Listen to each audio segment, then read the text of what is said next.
think we're good for now, right? Mm-hmm. We're not really starting, so we have a little bit of time. It says we're live. Private. Oh. Hello. Hello. You guys the announcers? For Thunderbolts broadcast. Yeah. Yeah. We're just right on YouTube, so.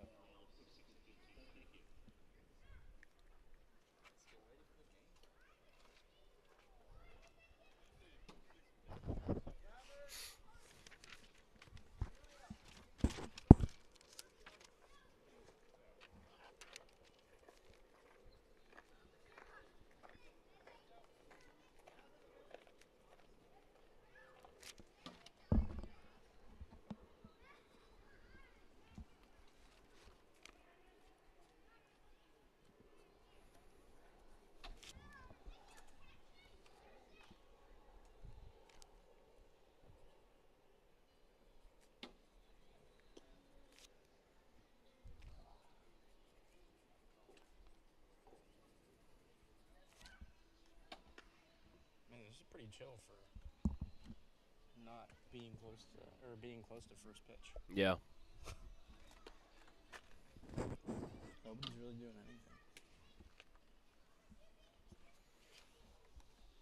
You still want to go in now, or do you want to wait? We can give it a minute. All right, because it is 6. Yeah. But it's weird, like, they're not starting. They're not ready to start. Maybe this is at 6:30? Nah, it's supposed to be at 6. I know. That's what it's. I know. Play-by-play for. Yeah, we're here Yep. for the T-Bulls. Sick, hell yeah. Yeah. That's awesome. Appreciate it.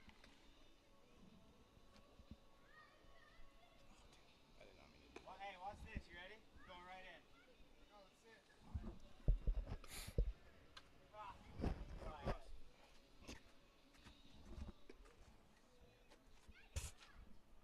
Oh yeah, Nick, you got Zell right. You're a Zell guy. How much do I owe you? I'll let you know. I'll text you. I was just messing around. Yeah, I did give you 25 for 5 guys. If you do want cash, So you could end up giving me that 20 back. I could, but you won't get it until next Monday because I'm in Toronto all weekend. That's right. I'll let you know. I'll text you how much you owe me, and then All right, boys, here we go. Let's do it. go kill it, Nick. Yes, sir. Your job's fun. I got to do it last night. Yeah. We were filming Gabe. I was filming Gabe and Dre. Yeah, dude, it's so much. You get a lot of videos, and like a lot of them go to waste, but like it is fun. Yeah, it is fun. Yeah. I just delete the ones that don't. Yeah. That's what I did. I deleted all of them except the picture that I took. So now, you and Peter are the only ones that have not done social media. I've done social media. Oh yeah, you did, because you did Pistol as a bad fellow. Yeah. Were you the Iden Pro guy? Or no, that was Sam. Yeah. What was I searching up? A lot. Oh yeah. I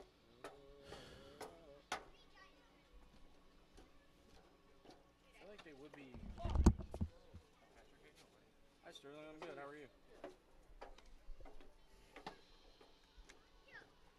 Josh, you gonna pitch today? Yes.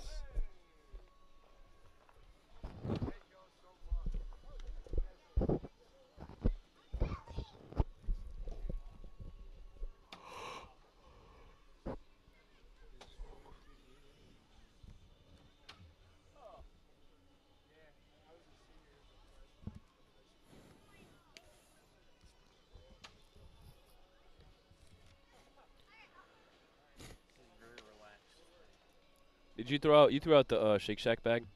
Right here, I got both of them. Is there any napkins in there? Yeah.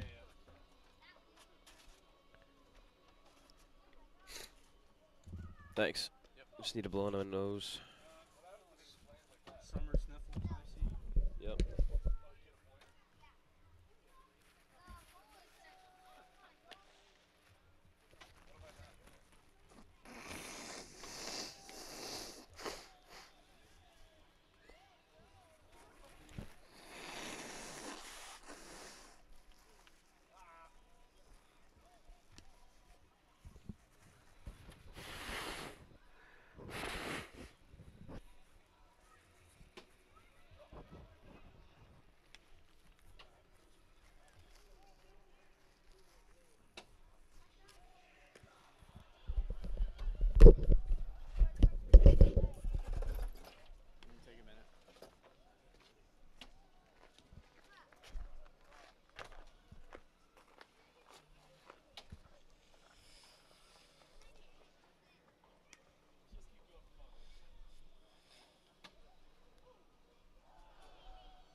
up, Callie?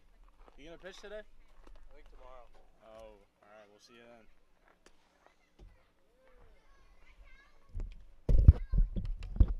Ready? Went to high school with him for 3 years. Oh, nice. I'm almost ready.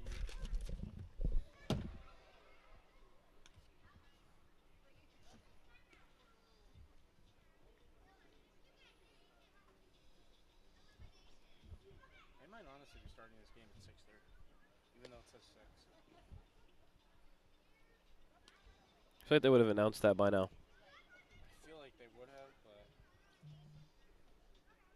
still kind of.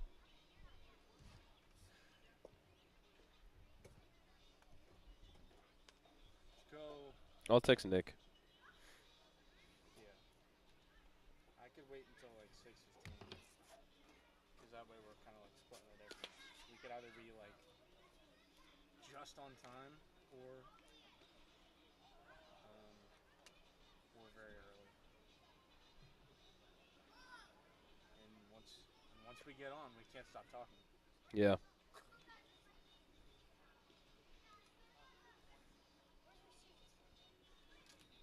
Put the shack bags over there.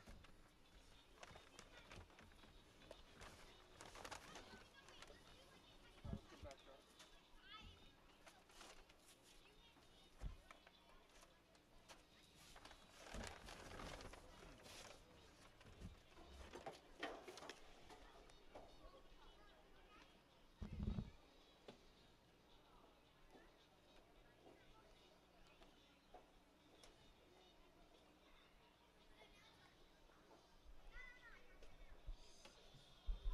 Six what? 6:15.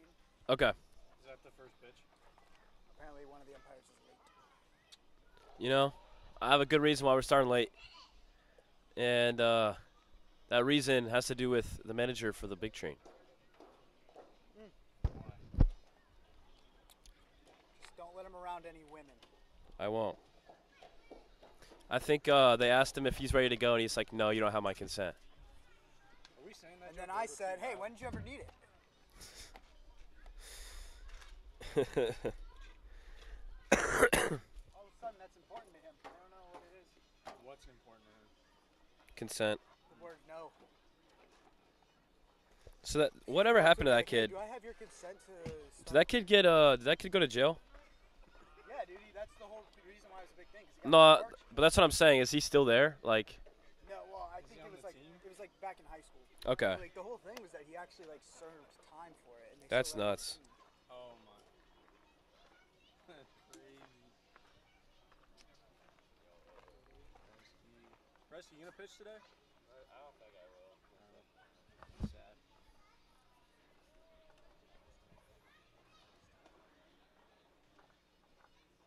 Oh wait, I can customize the thing.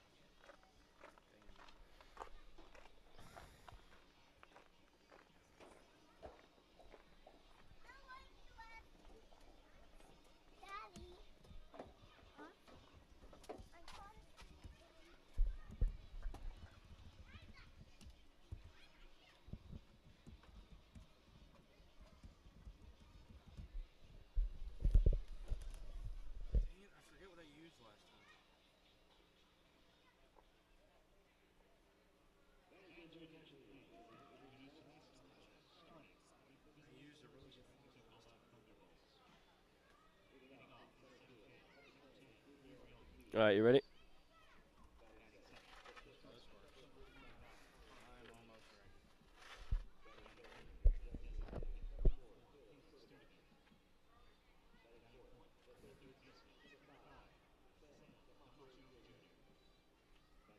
Why are they playing Bethesda? Because we're apparently the villains. Oh, Monaco. We know who the real villains are. Yeah, we do.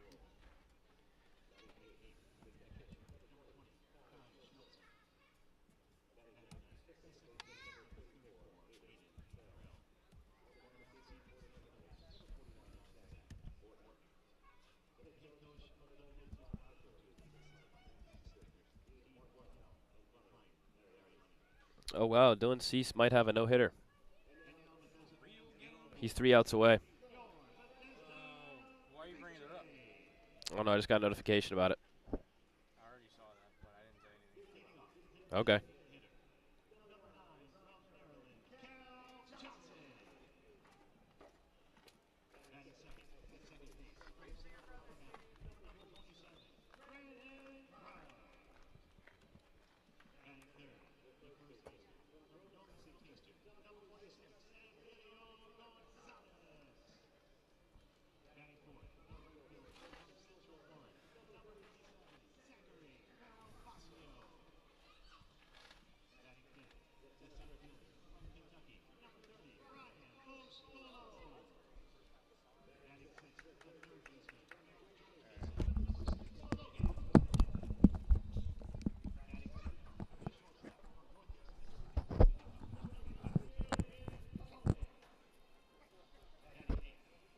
Oh, you know what? We should probably wait until after the anthem. Wait, where are we waiting? We'll go on after the anthem. After the what? Anthem. Okay. I was about to go on, but then I remembered they're going to play the anthem.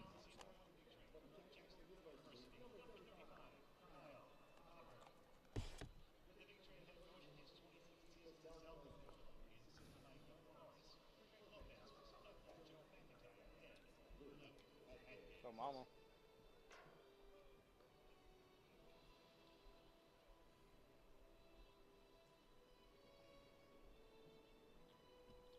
Nothing like a yo mama joke.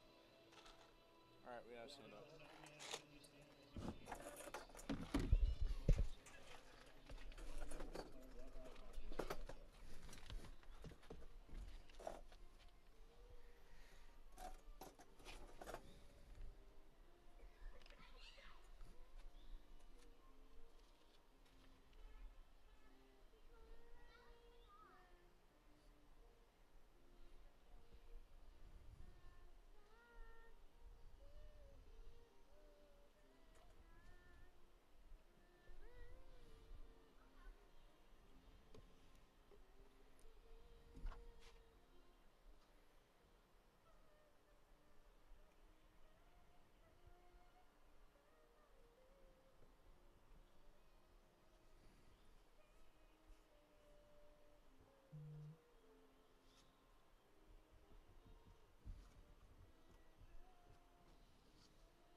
Alright, you ready? Yep.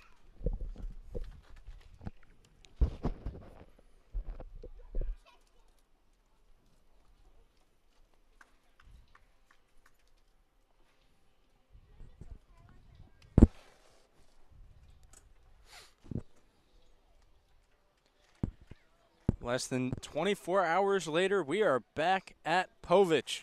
Hello, everyone, and welcome back to the Thunderbolts Baseball YouTube channel. I'm Patrick Moran, joined alongside Brian Alves for this one. We got the Silver Spring Tacoma Thunderbolts on the road against the Bethesda Big Train. I know I was here at Shirley Povich yesterday for the All-Star festivities. It was a great night to appreciate some of the summer circuit's best talent, and now the T-Bolts will pick up where they left off for the second half of the season. I'm excited just to see the Thunderbolts come out of this All-Star break. They had a day off, not for Gabe Pagase and Dre, but both guys did their things respectively in that game. But now we're hoping that that All-Star break can also cool off the hot, steaming Big Train, as the Big Train on a 9-game winning streak. It seemed like they had a little bit of a slower start than normal in the Cal Ripken League, but ever since that slow start, they've picked it up, and now they lead all of the league in records, sitting at 19-8 atop of the North Division and atop of the whole league. They're definitely going to have their hands full tonight, the Thunderbolts, with the Big Train. The Big Train fully back in villain mode in this league, if we've ever seen it before. Absolutely, Brian. And as you mentioned, Pagase and Christian Dre did not have an off day. They were here in the All-Star game. They were representing the T-Bolts. Gabe Pegues was doing a little bit of everything, 2 for 2. Christian Dre had a scoreless frame on the board for the Ripken League. And now we will get to the action here in the present moment. It's going to be Kyle Hopper on the mound for the Big Train. He's got an ERA of 3.38. His first pitch to the aforementioned Pegues will miss for ball 1, and we are officially underway.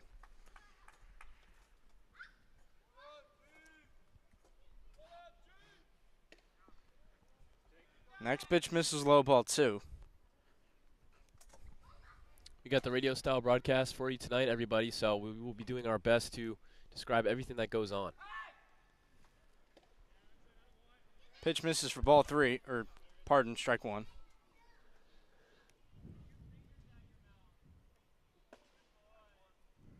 We're doing our best out here.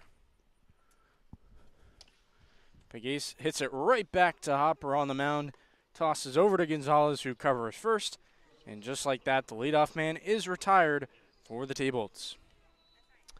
Yeah, Gabe Pegues, still a pretty solid at-bat to start off. About 4 pitches. Hit that one right up to Hopper, and Hopper was just able to react quickly and make the play. Next man up, Colin Gibbs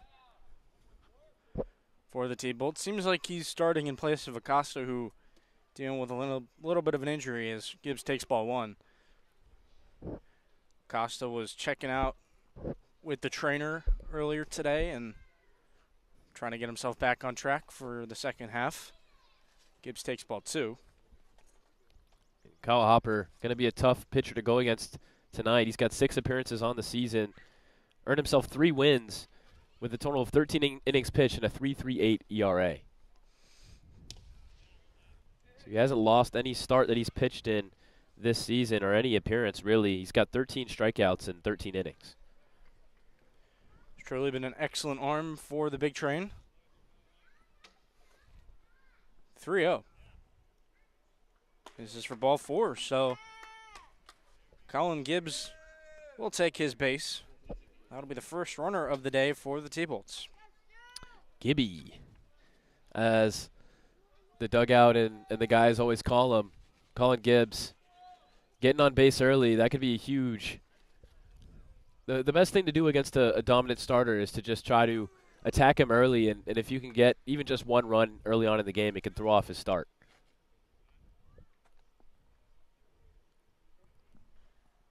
Caleb Sturdivant waits on the pitch.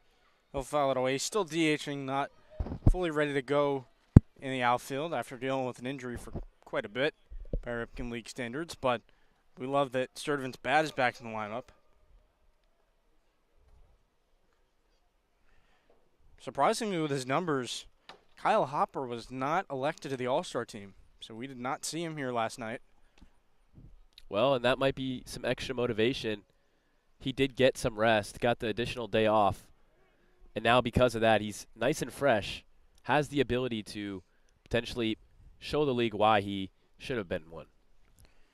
For the Big Train, it was they sent 2 pitchers, Kaiser Smith and Bryce Dolby, who started the game. As Caleb Sturdivant goes the other way with a base knock, Gibbs will trot into second, no problem, and the T-Bolts are quickly in business. Caleb Sturdivant, I mean, it's just so great to have him back in the lineup. I believe it's now his 4th game back officially as a hitter, and one of those games had a 2-run home run, or excuse me, a 3-run home run that started off that huge game against Gaithersburg. And just having that guy in your lineup, especially in that top 3, is just such a nice relief to see. He obviously missed the defense. Caleb Sturdivant is a Gold Glove caliber center fielder from the time I've spent watching him. Now Sam Camacho takes strike 1. He's going to get the start at third.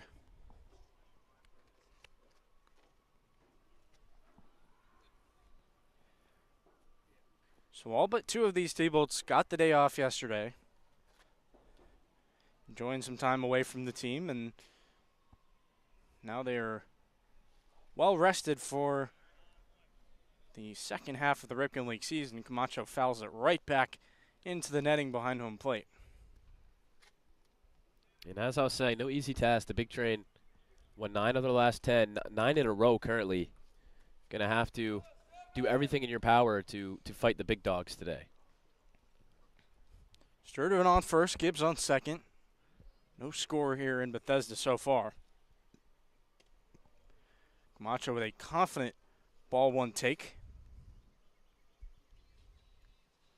Camacho goes to Clarion University, D2 in the PSAC. Went quite a long ways for college considering he is from Florida. I believe he was committed to the University of North Florida at one point as he swings and misses for strike three. That's out number 2 for Kyle Hopper. Camacho's getting that look in the cleanup spot here today, and now he'll turn it over to Nolan Cutney.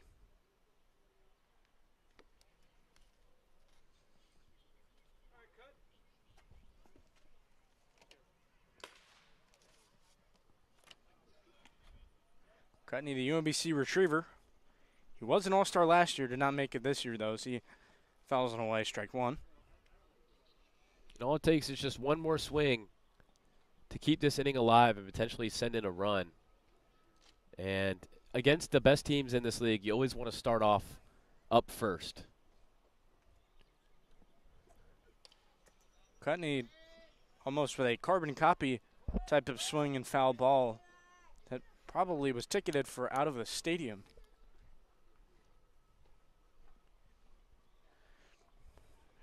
Cutney's played a lot of different positions, but it seems like he's back at his primary spot, first base this summer, even though he was a second baseman last year. Fouls it into the screen. That's 3 straight swings from the number 14.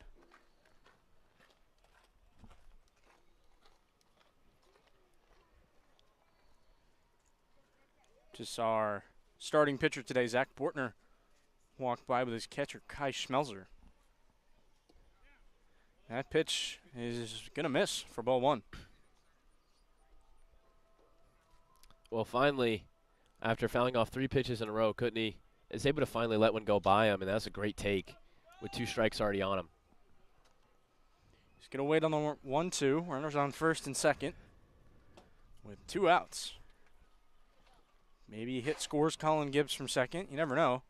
That's ball 2 inside. Cutney hit .290 on the summer with the T-Bolts last year, and good to see him back for one last hurrah, given that he is a rising senior at the University of Maryland, Baltimore County. That misses for ball 3, so now Cutney has worked into a full count after being down 0-2 so quickly. And the biggest thing about that is just getting that pitch count up in the top of the first. You really like to see it. Already 15 pitches deep. Maybe Hopper would have preferred to save some of the bullets for later in the game, but he's going to put away Cutney nonetheless. T-Bolts do not score after leaving 2 runners on base here in the top of the first inning at Shirley Povich Field. We will head to the bottom of the first as the Big Train get their first at-bats of the evening. Tacoma Torch.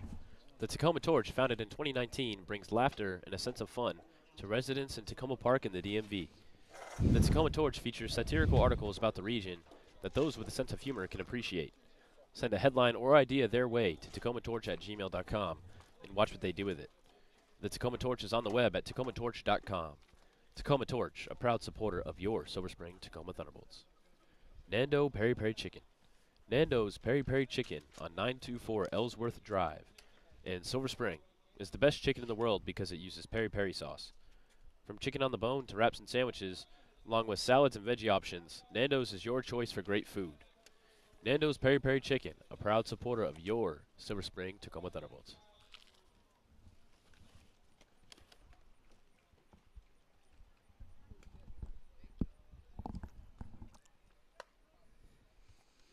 So the T-Bolts will go to the bottom of the first. As I mentioned, Zach Portner is going to get the ball against this Big Train squad. He's thrown 15 innings so far this summer and 5 appearances, 4 of which are starts. He's got 16 strikeouts in that span. Very impressive from the Frederick Community College Cougar. Last time out was in Metro South County. He had a short start, 2 innings, 5 hits, 4 earned runs, and 4 strikeouts to boot. Hoping to go a little bit longer this time. As I said pregame, he feels like he's seen the crop dusters quite a bit, but he's also seen the big train. He went 2 innings against Bethesda, allowing 2 hits, 4 runs allowed, and 3 of them were earned. 1 strikeout to go with that, so looking to get back on track for the left-hander. Yeah, if the Thunderbolts want to win this one tonight, runs are going to be hard to come by, but they're going to have to do above what they usually do in both categories of hitting and pitching. They're going to need a great start from Bortner, and they're going to need the bats to come alive as well. So bats weren't able to get a run in that top of the first, but it looked promising. They got 2 guys on base. So I'd love to see some good promise from Bortner here on the mound and his guys behind him to back him up. First man up for the big train is going to be the DH, Cal Johnson, who is from the College of Central Florida and the Patriots. He did, in fact, make the All-Star team, so he was here competing yesterday. Now he's getting a day off his feet as Bortner's first pitch misses low in the dirt, ball 1.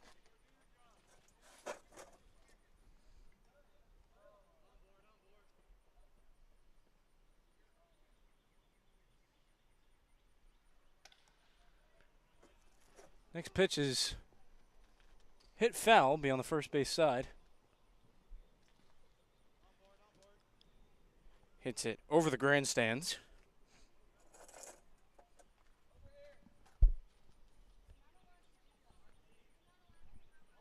Bortner waits at 0-1.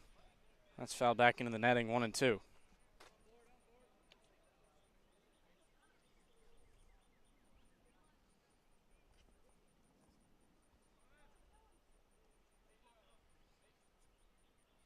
Johnson is a switch hitter, so quite frankly, it doesn't matter what pitcher is facing him. He's just going to go to the opposite side.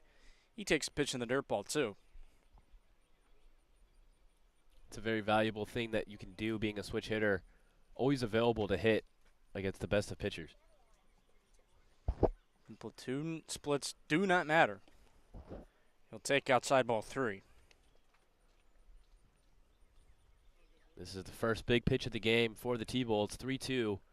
No one on base, but it's the first at-bat, so you want to get this guy out. Very important tone setter for the left-hander. That'll miss upstairs ball 4. The Bethesda Big Train will kick off their offensive evening with a walk.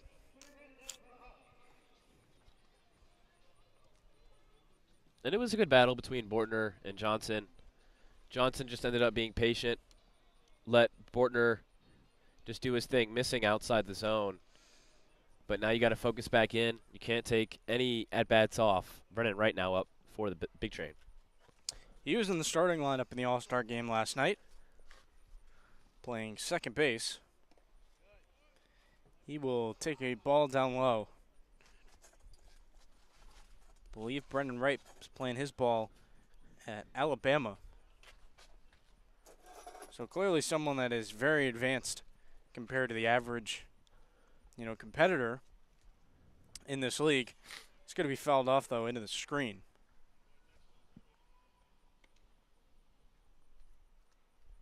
No matter the case, no matter where he goes to school, you gotta treat him just like anybody else. You gotta throw your pitches and get him out. That's right. And hey, Frederick, arguably the best JUCO in Maryland. Right, gets the bunt down. It's gonna sit and gonna be foul. I can't lie. If that would have stayed fair, that might have been one of the best punts I've seen. That one just died right in front of catcher Kai Schmelzer and third base Camacho. But luckily, that one went foul. And if it sits fair, that's just, there's nothing you can do about that. I mean, it's just a perfect single for Brennan Wright. But now the bunt possibility is taken away now that he has 2 strikes.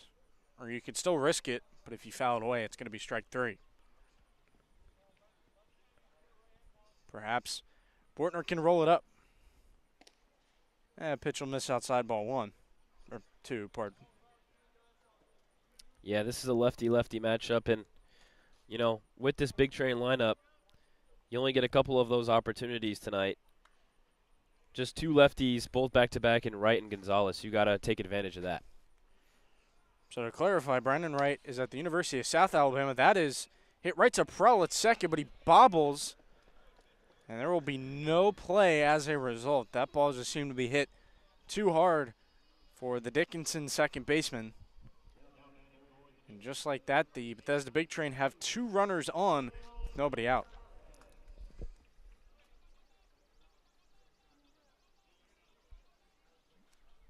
Very advantageous spot for an ever dangerous Emilio Gonzalez, the reigning most outstanding player in the Ripken League, will take his first pitch in the dirt, ball 1.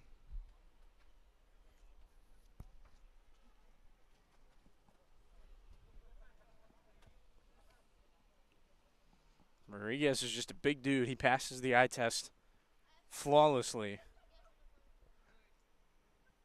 If you're just doing amateur scouting, that's going to be popped foul. Yeah, and he just looks like a first baseman if you look at him. He kind of just holds down the whole entire area. And it's just scary how good of a hitter he is. You really don't want to face him with a guy on first and second, no outs. No siree. Neil one upstairs for a ball. I guess the good thing is the strike zone is bigger. Yeah. If that helps. But then he can just cover it. Yeah. He can cover the plate better. And that count is Might just be easier to locate. count is 2-1, pardon me. I said 0-1 a minute ago. Bortner checks the runner on second. That is going to be popped up out of play. Bortner's getting into good counts against these hitters. Yeah, I mean, that last at-bat, the play was there for Iden Prell. Just dropped it. And, you know, free passes are free passes. That's just going to happen. Gonzalez waits on the 2-2. Runners on first and second. They both have decent leads. Against Bortner, that pitch misses just low, ball 3. Another full count. This one even bigger. Bases loaded with a walk. Bortner kind of needs to get that first out in this spot. His payoff pitch was going to be smashed into center field, but Pegues coming in on the liner will make the catch. And it was hit so hard that Cal Johnson on second base barely moved. Yeah, well, there's the first out. That's huge. Iden Prell made an unfortunate play the previous play, but when you're pitching, sometimes you have to be good enough. I say this all the time. You have to be good enough to get 4 outs because sometimes things just aren't going to happen the way that you want them to as a pitcher. So it's not an easy job pitching, but, you know, sometimes you have things that don't go your way, and you just got to bounce back. You got to have that mental fortitude to just move forward. That's going to be fouled away by Zachary Malvazio, another Big Train All-Star in this lineup. They're definitely on Bortner's, you know, pitches. They're just not fully catching him. He's getting a lot of foul balls early. It's still the same spot. Runners on first and second, 1 out, as he kind of gets a awkward swing from Malvazio for strike 2. That might have been the best pitch yet from Bortner. Just a fastball with high velocity up in the strike zone, and there's just nothing that he wanted to do with it in Malvazio. You know, at the end of the day, if hitters are fouling off pitches, that means they're around the zone. Next offering is upstairs for a ball. I'd like to see that that first strikeout right here. I think for Bortner's confidence, it would be huge. You look at his top 5; it is entirely, or top 4, is made up of all-stars. That one was hammered foul. That one went right over my car. I just saw it skip over my car. Thank goodness. It's a scary, scary place out here. You do have to beware of that at most of these fields. The parking is very close at most of these stadiums, so gotta watch out for your car. Maybe park farther away. And Bortner just blows the fastball by Malvazio for out number 2. He has done a really nice job of navigating some traffic here at the outset of this game. Well, there it is. I was saying that strikeout for confidence would be huge. Bortner got it. So he's produced what would be on average 3 outs in this inning. He just needs now 1 more to get the third official one, but really, really liking what I'm seeing right now. First pitch to Ryan Foscolo will miss for ball 1, and as they say in Meet the Robinsons, you got to keep moving forward. Right. I mean, yeah, even in that first at bat, it was a 3-2 count, missed for ball 4, but you really worked the hitter as much as you could. Bortner's going to step off. He's going to throw to second behind the runner, Cal Johnson. Prell was there to receive the throw. Now. No, that is his tagline, Aiden Prell. One of the energy guys in the dugout. But now he's on the dirt. That's going to be fouled away by Foscolo. It seems like he wanted that pitch back. That went right over the big train press box.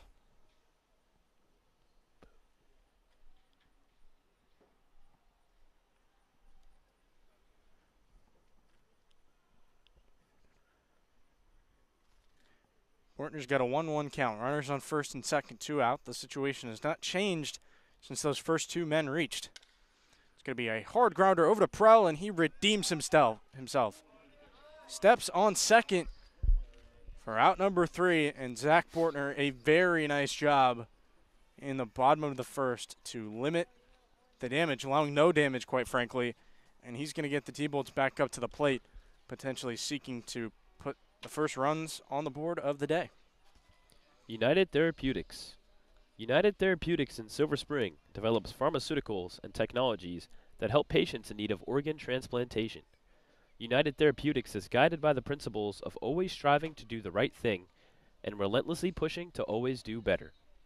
As a result, the company was included among America's best companies by Forbes magazine. United Therapeutics in Silver Spring is a proud supporter of your Silver Spring Tacoma Thunderbolts. Parkway Deli. The Parkway Deli on 8317 Grub Road in Silver Spring has been dishing up deli classics since 1963. The Parkway Deli is a family business, and their family loves to bring great food and service to yours. The Parkway Deli is open 7 days a week, 8:30 a.m. to 9 p.m., Monday through Friday, and 8 a.m. to 9 p.m. Saturdays and Sundays. The Parkway Deli on 8317 Grub Road in Silver Spring, a proud supporter of your Silver Spring Tacoma Thunderbolts.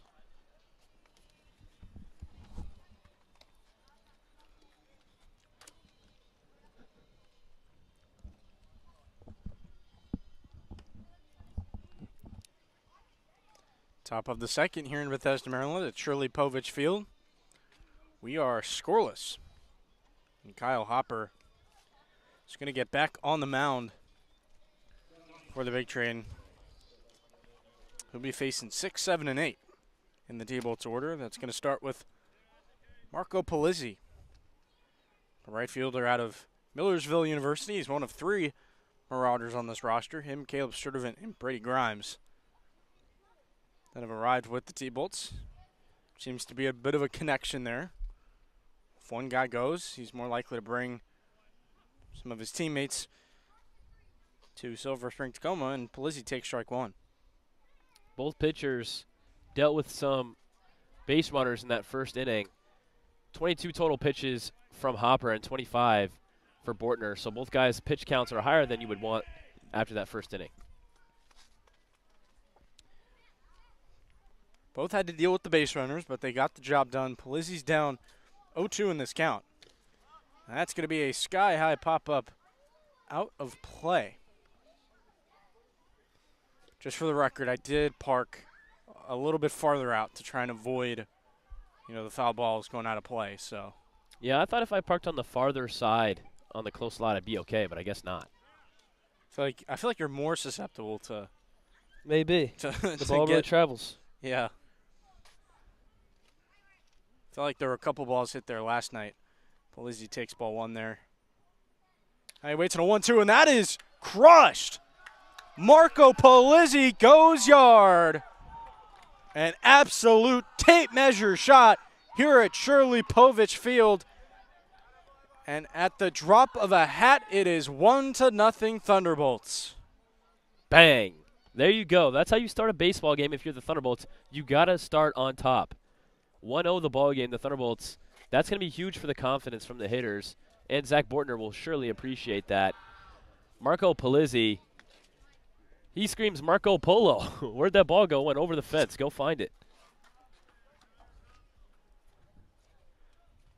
A huge swing from Marco Polizzi to get the scoring started here at Shirley Povich Field. I don't know how Griffin Puvel's going to follow that up, but I know he had a home run in Gaithersburg, so maybe we'll get a little back-to-back action. Puvel pops one up. That is dangerously close to us. I thought that was going to hit us for a second. Well, he heard you, Patrick, and he wasn't very happy with what you said. That was directed at you. Maybe, man. That's going to be lined over near the grandstand's foul. Puvel is just behind on the baseball right now, hitting the grandstands and hitting it out of play and such. My oh my. There's another. We are under fire. Don't give him our coordinates. He's playing Battleship right now. Maybe Puvel is tuned in to our broadcast. That's going to be chopped out to shortstop. Nice pick. Puvel beats it out. There you go, Griff. That's really good base running by Puvel. It was a really tough play to be made by Bagneris, but wow, what an effort from Puvel, and that's a hustle play. Just like that pitch count is getting up. Still no outs on the board. The Thunderbolts making life tough for the Big Train. No doubt about it. That was Kieran Coleman at shortstop. Oh, excuse me. Haven't seen him a whole lot against the T-Bolts. Might be his first start against Silver Spring Tacoma. That's going to be ball 1 to Kai Schmelzer. Yeah, I've just been really impressed so far with the Thunderbolts today. Let's see if they can keep it going. I think they're just seeing it well. They've done a really good job of getting on Hopper's pitches, and right on command, Schmelzer lines one, but it's right at the shortstop, Coleman. And Coleman did end up dropping it, but he had it in his glove for long enough to the point where he was called out. I think that's the right call. Yeah. But still a good shot by Schmelzer. That's just a little bit higher. That gets over for a hit. That's a barrel. Maybe he might have dropped it on the transfer. And if you drop it on the transfer, that is not penalizing the catch in any sort of way. No, Aiden Prowl takes ball 1 for his first AB of the day. I'll get a longer look at him next spring in the Centennial Conference. Dickinson, a D3 school up in Pennsylvania. He swings and misses at strike 1. And Prowl actually, I believe, played with Pegace in high school. They both went to McLean High School. So cool that they're reuniting here in the Ripken League. Prowl's got that runner on first. Puvel is off on the pitch, and he's up there standing. It sailed to the backstop, not over the head of the catcher Gramesty, but got by him, and Puvel had no issue taking that extra 90.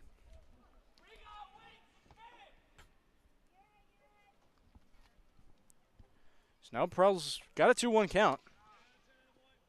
He will take strike 2. Evens up the count with 1 out, runner on second. Be nice to get Puvel around to score. And Prell, with what looked like an emergency swing, fouls it away into the netting on the third base side. Still only 1 out. Plenty of time to drive in Griffin on second. All it takes is 1 swing. 2-2. It's going to be an infield pop-up. Not going to do anything with Puvel. And Coleman has been busy at shortstop in this inning. He records out number 2. And the bullpen for the Thunderbolts doing their usual chirping and hollering. It's got me laughing over here. I love it. That's bullpen shenanigans if you've ever seen it. Lineup turns back over to the aforementioned Gabe Pegues. Wonder how he's feeling being back at Povich less than 24 hours later, being an all-star as he takes ball 1. Well, he loved it here last night. He had almost a perfect outing, really. But, I think he would love it even more if they can get the win and he can contribute that way. That's in there for strike 1. The All-Star game did not go as planned for the Cal Ripken team. They lost that one big. But so far, 1-0 for the T-Bolts. They're trying to spoil the Big Train's party tonight.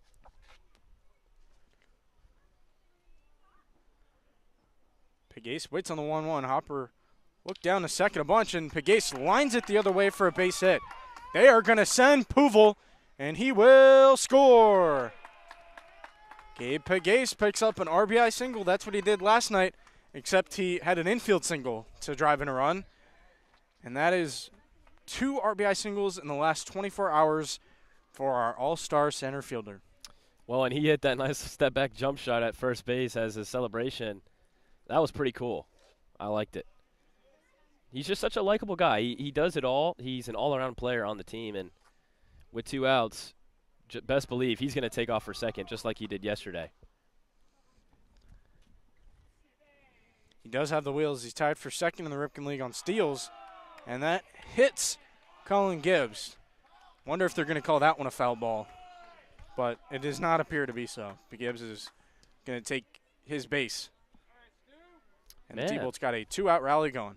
This is just exactly what you want from your offense. Guys aren't doing too much. They're letting it come to them, and they're driving up that pitch count. Already 44 pitches tonight, excuse me. And Hopper was not expecting this from the T-Bolts. Gibbs has not registered a plate appearance in this game, or an at-bat in this game, an official at-bat.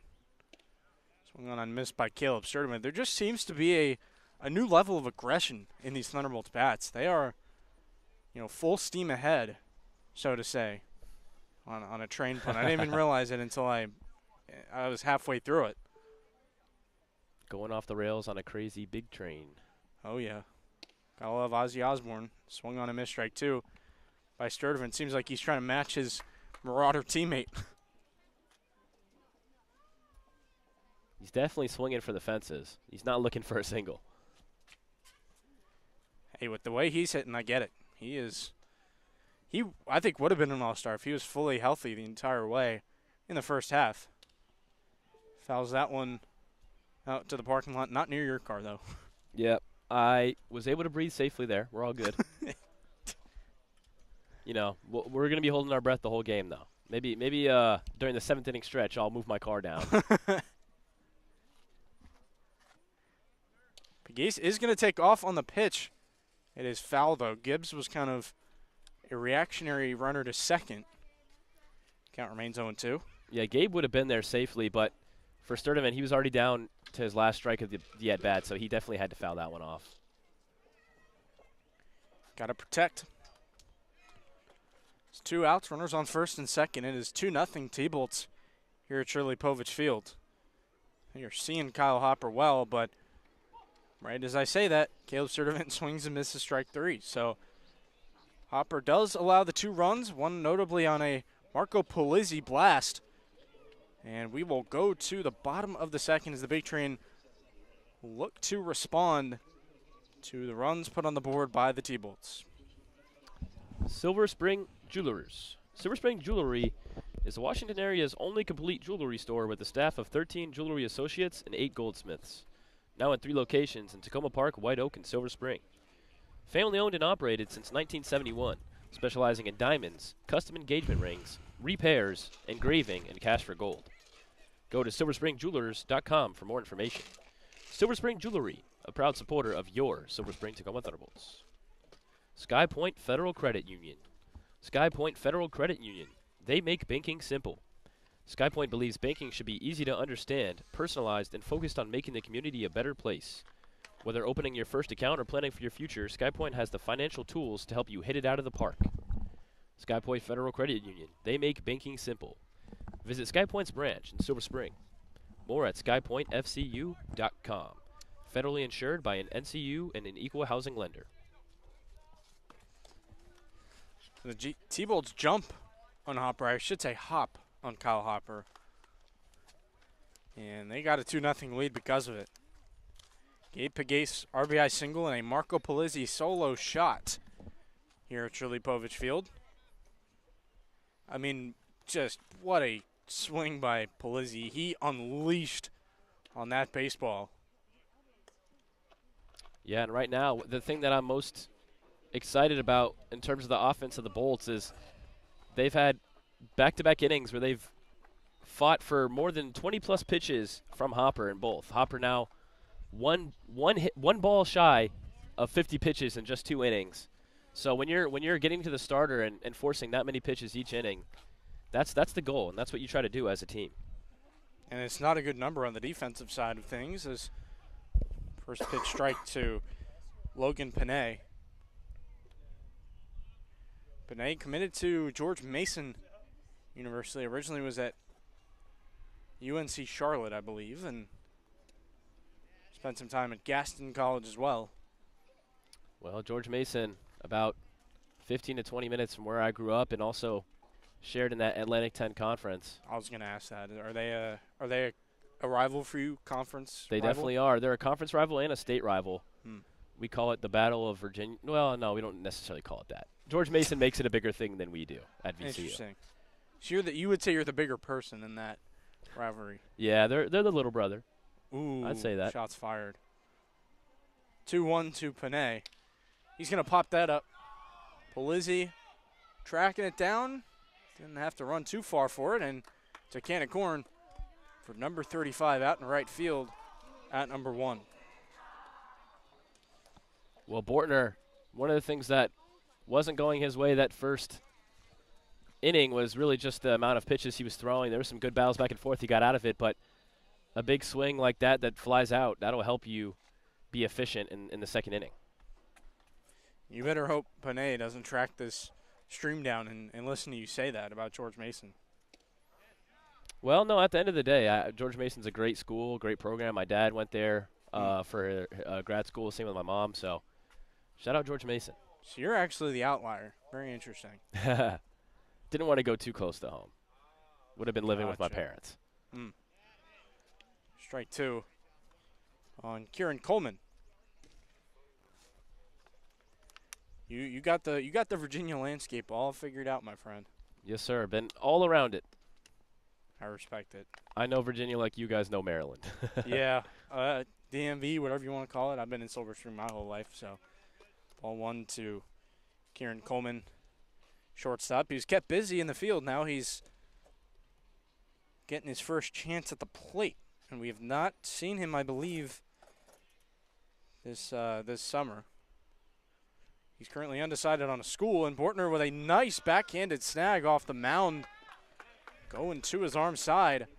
And just like that, he puts Coleman away for out number 2. A very nice bounce back inning for the southpaw. Absolutely. Look at him go. He's got 2 outs here. No one on base so far.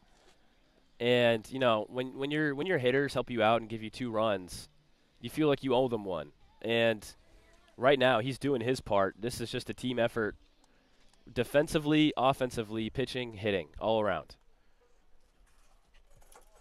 So quickly 2 outs in this inning for the Bethesda Big Train. This is not the way they would have wanted to respond.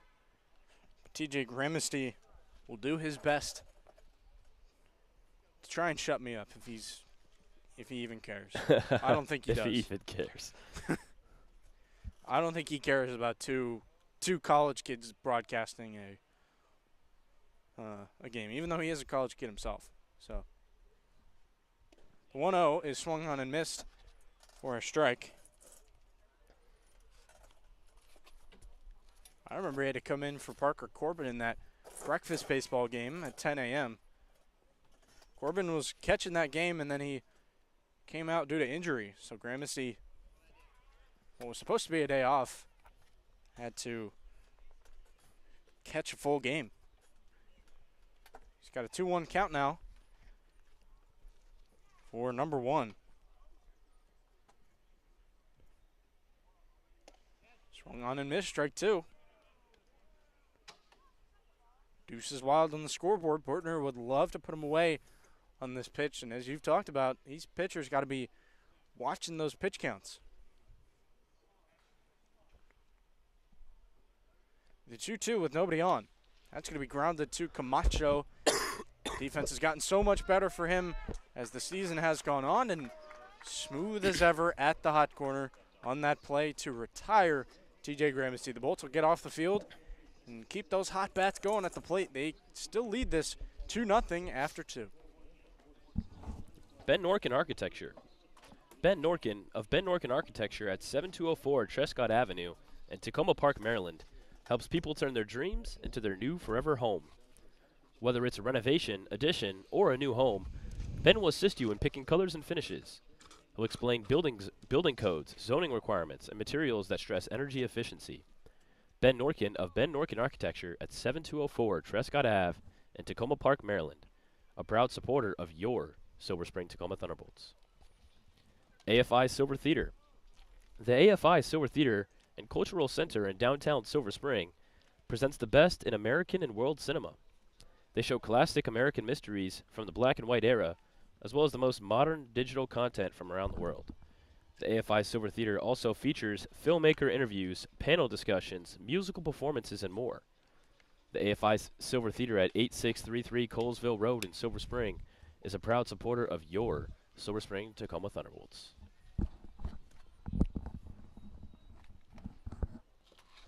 So top of the third here at Shirley Povich Field in Bethesda, Maryland, and Patrick Moran joined alongside Brian Alves for this one.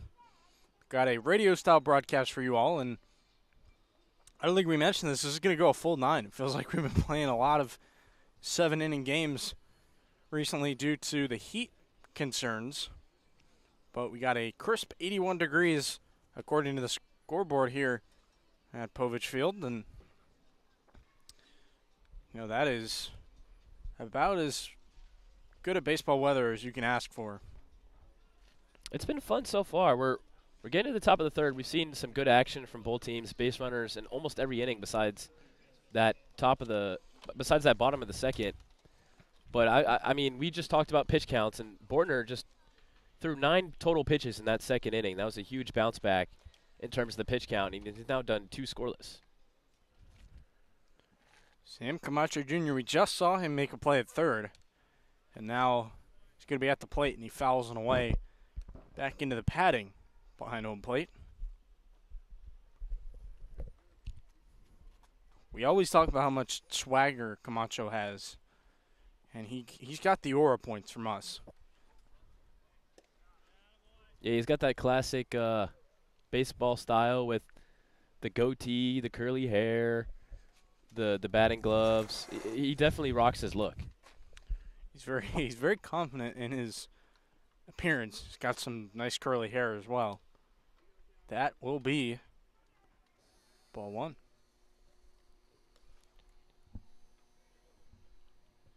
Pardon, that might have been It was fouled off. foul ball. Yep. Gotcha.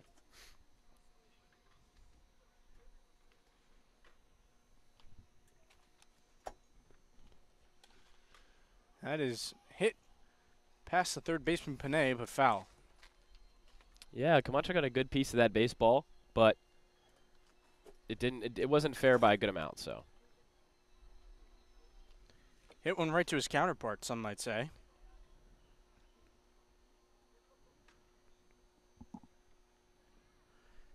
He's going to wait on the 0-2 pitch, the native of Plantation, Florida. Went to Miami Springs, and he drills one himself. It's going to be hit out to left center, and Will Hack takes command as the captain of the outfield and secures it for out number 1. And what's funny is it looked like Camacho hesitated a little bit on that swing. I think if he fully followed through with power, that one might have had potential to get out, but I think You can't blast that one out with only, I believe, from the look, it looked like it was about 60% power. He's got a lot of raw power. He's got a nice build and a nice swing to boot. Ball 1 to Nolan Cutney.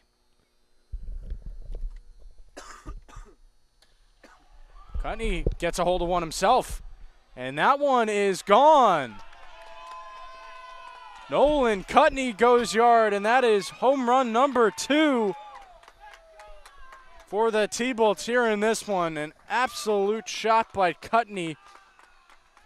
He and Polizzi are in a home run derby, it looks like. And the T-Bolts take a 3-0 lead. My, oh my, the Bolts. Don't let the Bolts get hot. Oh, they're hot. They look scalding hot right now. In terms of the offensive output, Cutney just snuck that one over the left field wall. Not as majestic as Polizzi's, but still phenomenal swing from number 14, as that's ball 1 to Marco Polizzi.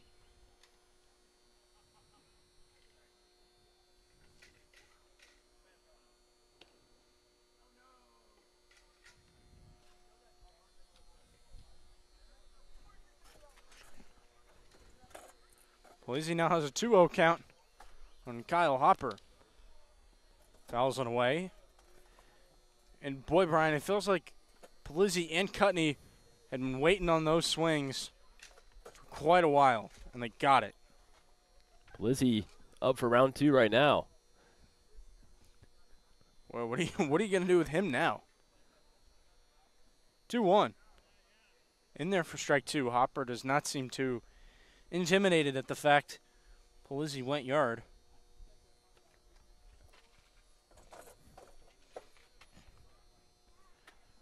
Two on its way inside ball 3. Not to mention that Polizzi was a late addition to this roster. Came in mid-season and he's providing some juice. That one's fouled away. Well, Hopper, this is the most runs he's given up all season in a game earned. 3 already. His highest was 2 coming in. Just unbelievable stuff from these Bolts. That's going to be hit over to Emilio Gonzalez. It had some English on it. Polizzi looking to beat it out. He was running 100% down the line, but Gonzalez wins the foot race for out number 2. Yeah, I mean, Polizzi definitely scared Gonzalez enough to where he kind of had to slide over to that bag to get him out. So the intimidation factor was there. But unfortunately, the ball wasn't hitting a good enough spot for him to have enough time to beat that out. Griffin Pouvel might want to join in on the fun as he takes, or he does not take strike 1. He swings at strike 1. Pouvel out of Rider University. He kind of gets a hold of one, but Will Hack, no problem, makes the catch. Pouvel was hunting for that home run, but instead gets it for out number 3. We will head to the bottom of the 3rd. T-Bolts extend their lead on a Nolan Cutney solo home run. A fantastic swing from the first baseman. And the Big Train once again have to respond from a ferocious T-Bolts offense right now. Koa. Koa Sports in Gaithersburg, Maryland is committed to shaping kids' lives through sports. Koa Sports aims to develop each child to their full potential as an athlete and as a person. They also help your student athlete in the classroom, on the playing field, and anywhere in between. Learn more about Koa Sports at koasports.org. Koa Sports is a proud supporter of your Silver Spring Tacoma Thunderbolts. Parkview Capital. Parkview Capital believes your financial strategy should reflect more than numbers. It should reflect you. As a trusted investment advisory firm, Parkview Capital partners with individuals and families to build and protect wealth. Parkview Capital personalizes strategies rooted in your values and long-term goals. Whether you're growing your portfolio or preserving a legacy, Parkview Capital crafts a clear, customized path to your financial future, one that evolves with you. Parkview Capital, a proud supporter of the Silver Spring Tacoma Thunderbolts.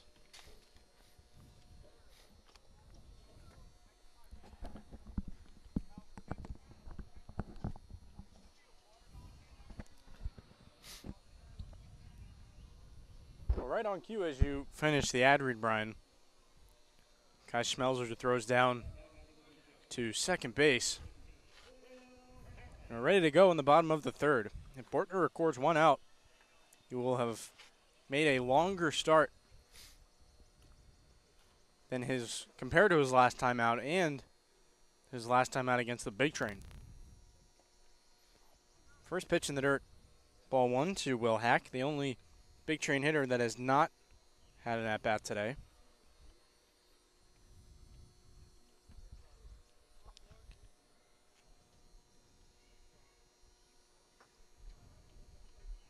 Bortner is looking a lot more confident on the mound. Fires in strike one.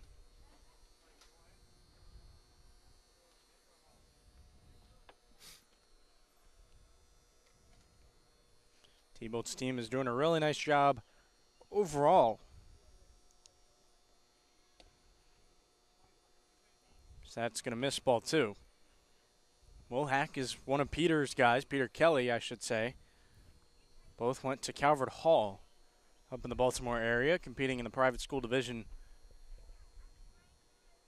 right in the heart of Maryland. Pitch misses for ball three.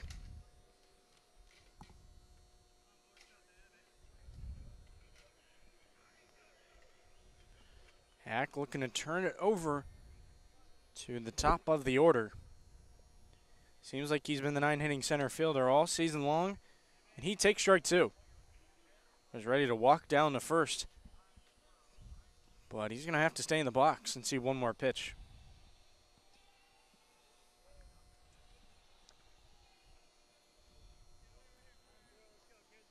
Didn't 100% agree with the call. Now he's got to continue to battle in this at-bat. And he swings and misses.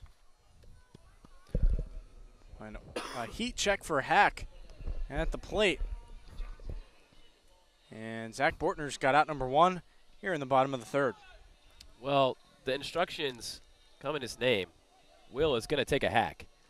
But that time, the hack wasn't able to connect to the ball. Zach Bortner having one of his best starts so far this season, in my opinion. He's looking really good out there. Fires in strike one to Cal Johnson. And you're absolutely right, Brian. After kind of a shaky first inning, allowing two runners, he's really settled in. He's retired the last four hitters in a row. That's going to be ball one. Yeah, he's sitting at 45 pitches right now on this game. 2 1/3, no earned runs, 2 strikeouts, 1 walk. Bortner's coming along. 1-1 misses ball two.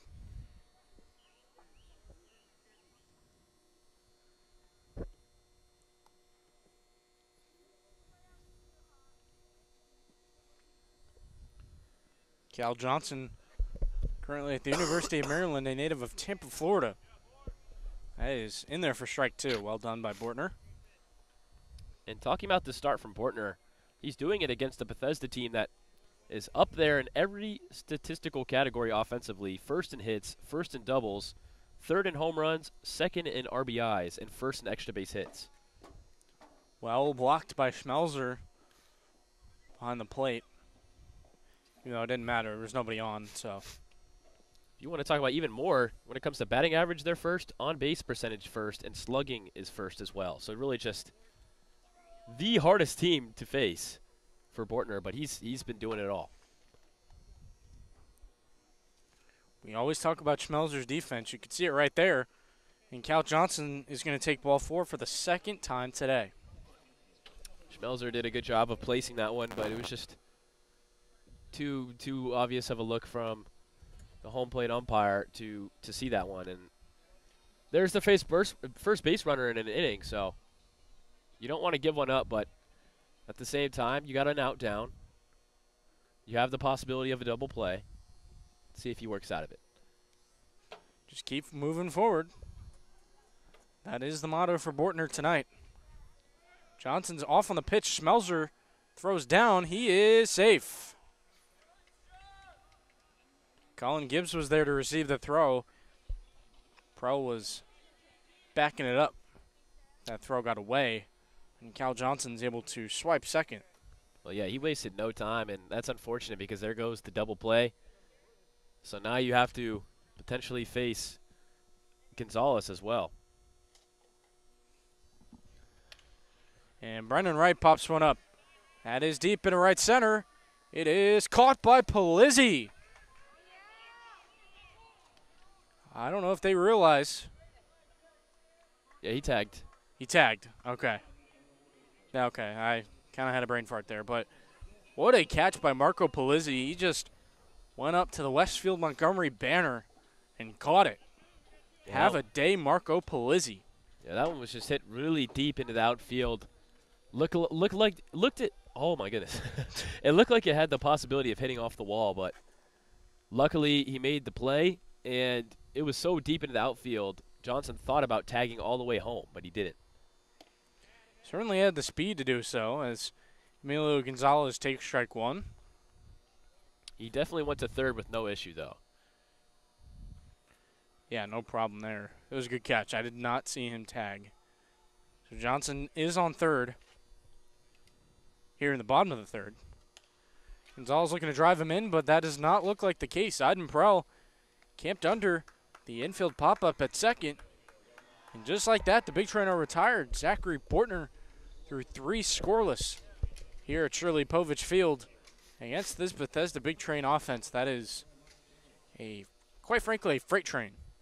They're not just a big train, they're a freight train. We'll go to the top of the fourth here as the T-Bolts lead it 3-0.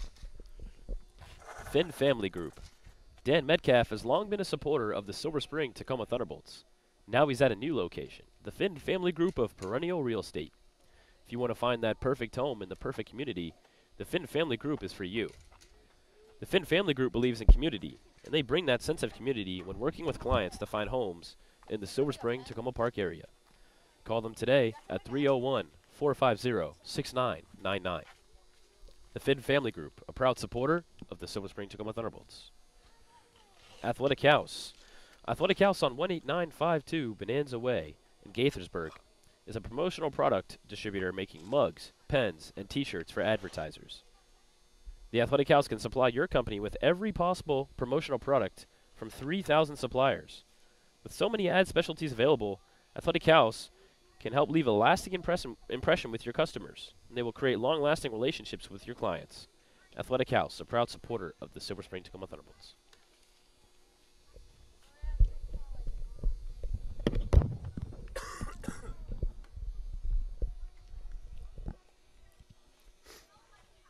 So Kyle Hopper's day is done on the mound. I know it's only 3 innings, 3 runs for him, but kind of got blitzed. Gave up the 2 shots from Marco Palizzi and Nolan Cutney. And the right-hander out of Jacksonville University goes to 3 full innings, allowing the 3 runs. And first pitch from Landry Winter. Oh, pardon, he is still warming up. I thought he had finished and he was facing a hitter, but now he's done warming up and he's going to go to work. Kyle Hopper finishes with 3 innings, 5 hits, 3 earned runs given up, 1 walk, and 3 strikeouts.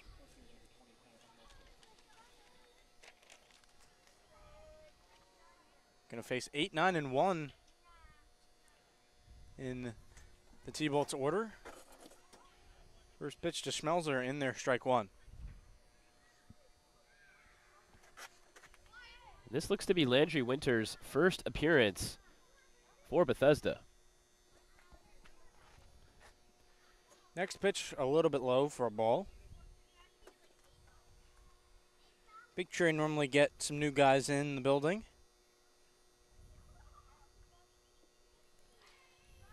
So that's going to be down low, ball 2. I think you're right. I think this is a Ripken League debut.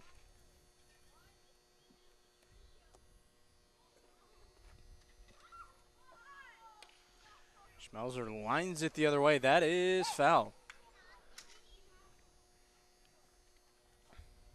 Yeah, Landry Winter playing his baseball at East Central Community College. And this is going to be his first start of the summer. Well, not first start, but the first game. The starter was Hopper, obviously.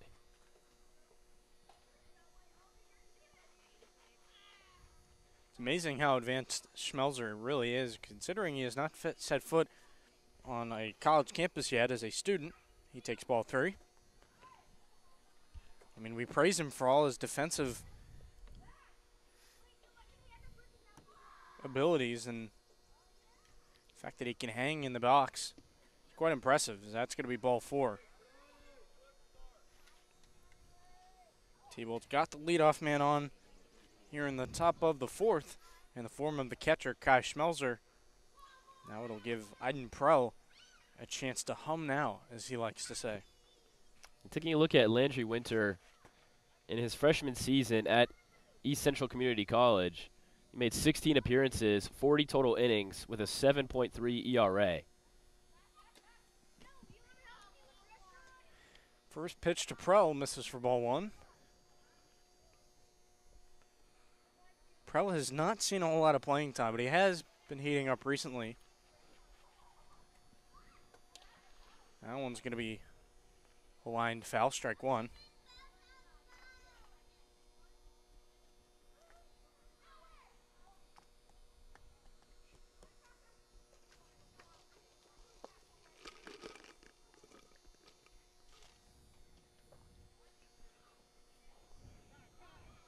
And we are going to get a time called. Seems like the arm Winter had to catch his breath. Would this be a name, all first team all the name candidate for you? I don't think Landry so. Winter, no. Just had to make sure. Popped up foul by Prell over the first base grandstands. I like the name Kai Schmelzer better. Wow, okay. I did tell Brian before we started the show today that he is responsible for creating the all-name team, or whatever, however he wants to do it. Because that's going to be lined up the middle by Aiden Prell. And the designated runner, Matthew Kim, is going to head to third. He's in there safely on a head-first dive. So the bottom of the T-Bolts order is starting to produce a little bit. And now you got the heavy hitters coming up. There you go, Aiden Prell, hum now, kid. Hum now, kid. How about it? First and third for the T-Bolts. Matthew Kim doing his job as the designated runner. He took off and had a nice slide in there to beat the throw. It was a great throw in from the outfield. It really was. I didn't even catch the Matthew Kim substitution, but of course I did see on the lineup card pregame that he's the designated runner. He's going to run for Kai Schmelzer, and if he comes into the game, as that strike 1 for Gabe Pagase. If Kim has to be subbed into action, then the T-Bolts will lose that privilege. In case you're new here to the designated runner rules. As that is hit hard right to the second baseman, Brendan Wright.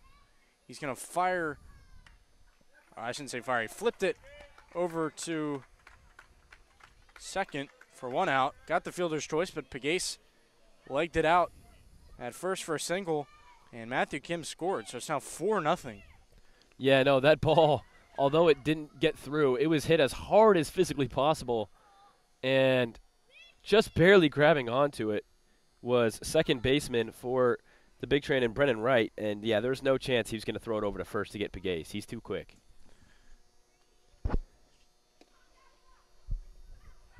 Number 2 hitter Colin Gibbs will take ball 1. I mean, it just seemed like it was hit so hard, Brendan Wright couldn't handle it. Yeah, it seemed like it almost like hurt his hand when he picked it up. Pagase is off and running. He is out. So he's immediately wiped away, trying to work his way up the stolen base leaderboards. But TJ Gramesty says not so fast. It's like TJ knew that was coming because he just was so prepared. Immediately just grabs it and throws it over. That's the only time I'll ever see. The only time you'll ever get Gabe is if you just know it's coming beforehand. He is really fast. Pitches outside ball 3 to Colin Gibbs. I talked to Brock Connor after the game, and he said that he was not surprised that Gabe beat out his infield single. He knew. He's done it a lot this season. Gibbs had the green light on a 3-0, and if he had not swung, it would have been ball 4, I'm pretty sure.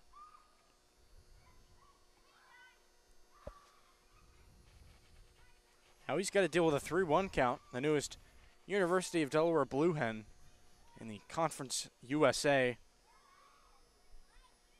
of Division I Athletics. Yeah, once again, shout out to him and congratulations for taking that step to transfer out to a new school, and we hope it goes well for him. Delaware, a great program. He, of course, left the University of Maryland College Park. Spent 2 seasons there as an underclassman, and now he might be a key contributor for the Blue Hens. He takes ball 4 in the dirt. Yeah, Gibbs has just been getting on base. Still has not registered an at-bat. He got hit, and he walked twice.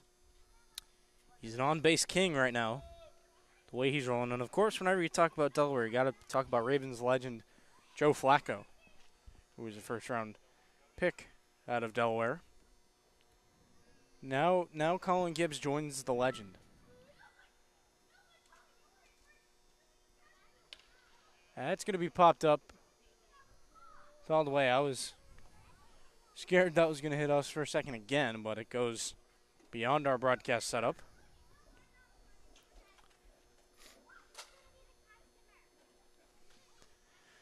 Caleb Sturdivant at the plate. He is 1 for 2. He's got a single and a strikeout on the day. Takes ball 1.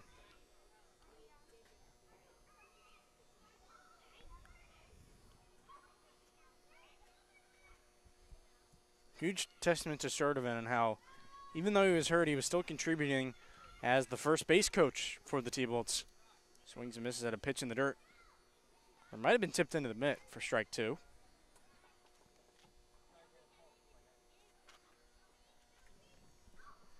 This game is 4-0 in favor of the Silver Spring Tacoma Thunderbolts. 2 outs, runner on first, and Caleb Sturdivant swings and misses. Andrew Winters gets the job done, but he does allow 1 run here in the top of the 4th. T-Bolts steadily improving the run total here tonight at Shirley Povich Field, and they're going to look to uphold that lead as we head to the bottom half of the frame. Radial Tire Company. The Radial Tire Company on 9101 Brookville Road in Silver Spring specializes in balancing, repair, and installation of your car's tires.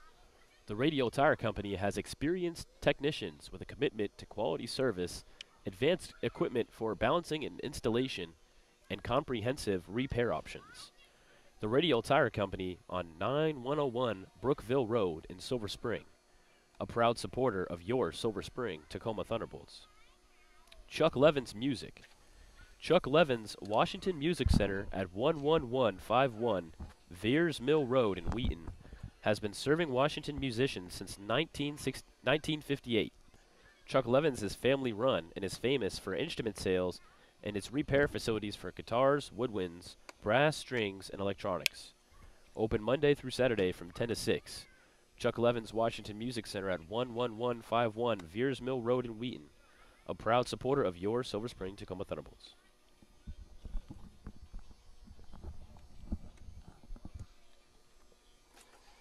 So Zach Portner has looked great so far for the Silver Spring Tacoma Thunderbolts and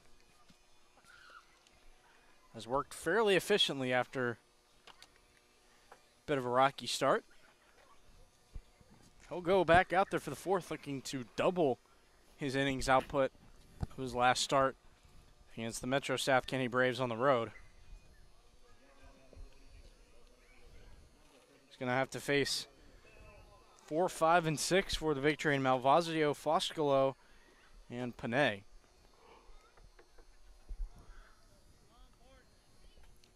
But this is just such a dangerous top half, or top 4 in the lineup, I should say. All of which made the Ripken League All-Star team. Bortner misses ball 1. Yeah, I mean, the Thunderbolts had one hitter and one pitcher make the All-Star game.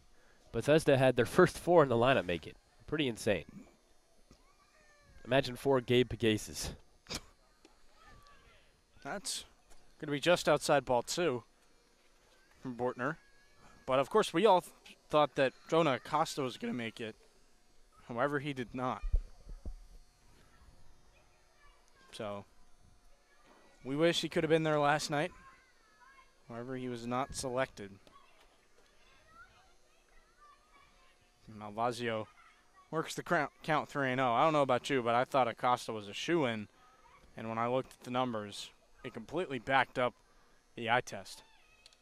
Yeah. All the way. Yeah, no, it's unfortunate just because of how many spots there are. There are not a lot of spots. And so, unfortunately, he just missed out. But I honestly, that's going to add fuel to the fire for him. He's not playing today due to injury, but when he comes back, I'm sure we'll see the result increase. Bortner's 3-1. Swung on and missed. Strike 2. Nice breaker from the left-hander. Yeah, that was gross. I like that a lot. Absolutely. It was a great look from Bortner. And it's obviously tougher when you're not playing North versus South. There are less roster spots to fill on the All-Star team. So that one's fouled away. Over near the kind of gazebo picnic area type at Shirley Povich Field. So, yeah, I mean, it's not like the North has to pull an average of 4 All-Stars per se to make the roster per team. You gotta get the best of the best in the Ripken League. That one's gonna be popped up. Lands just next to the batting cages. I almost caught it. You were, yeah. I You were reached my almost hand there. out, but I wasn't able to catch it. You gotta dive for that next time. Yeah, got to show I want it more. That's right. And risk breaking the headset. Payoff pitch. It's going to be grounded over to Camacho. He plays the hop nicely. Makes a running throw and completes the out. Caught by Nolan Cutney on the back end for a very nice out number 1. Yeah, huge relief for Zach Bortner. That was just a complete battle between both guys. Got out the big 4-hitter and an all-star right there. After getting through that top of the 4th, let's see if he could just get these last 2 outs, potentially finish his day with 0 earned runs. He has never gone more than 4 innings in a start. So this would be his maximum theoretically, but we'll see how Brock Hunter feels about it as that hits the bag.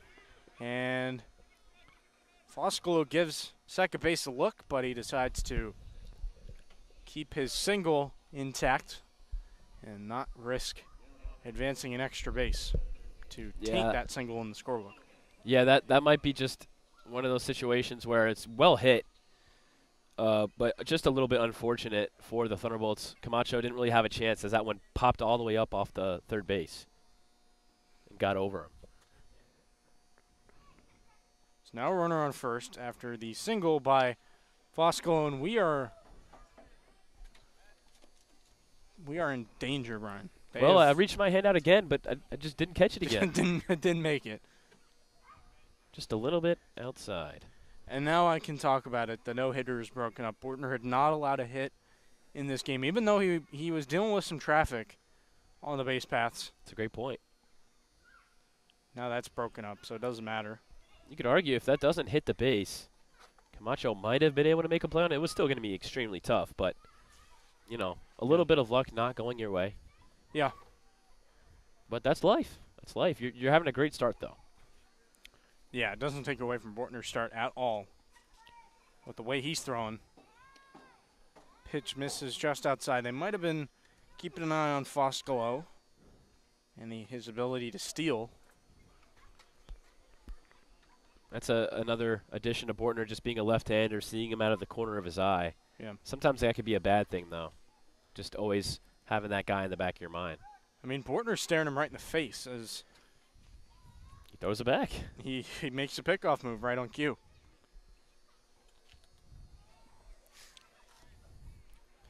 So yeah, all Bortner had allowed was walks, errors, and a fielder's choice. to allow runners to get on base, but that is going to miss ball 2. Just missed. That's a good miss by Bortner. And really good patience by Panay to not swing at that. So it is, in fact, Logan Panay at the plate. Or maybe they scored the Iden Pro error as a hit. I don't know. We'll have to check the tapes for that. Panay fouls it off.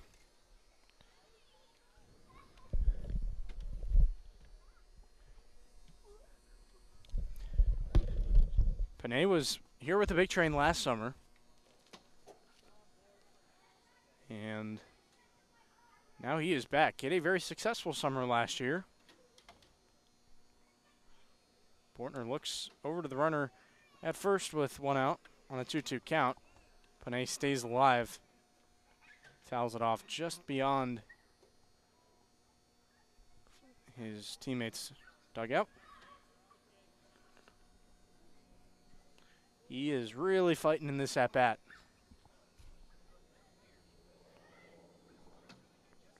Bortner's going to do the 2-2 again. That is upstairs ball 3.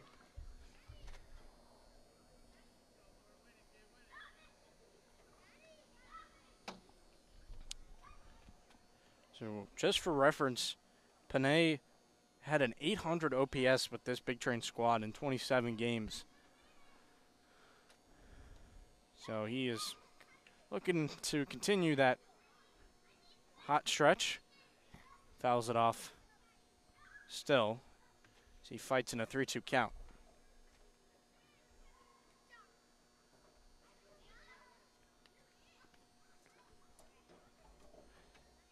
Three, 2-1 on the scoreboard. Runner on first. T-Bolts lead 4-0. That pitch just misses ball 4. And that'll put runners on first and second for the big train here in the bottom of the 4th. Now it is Kieran Coleman.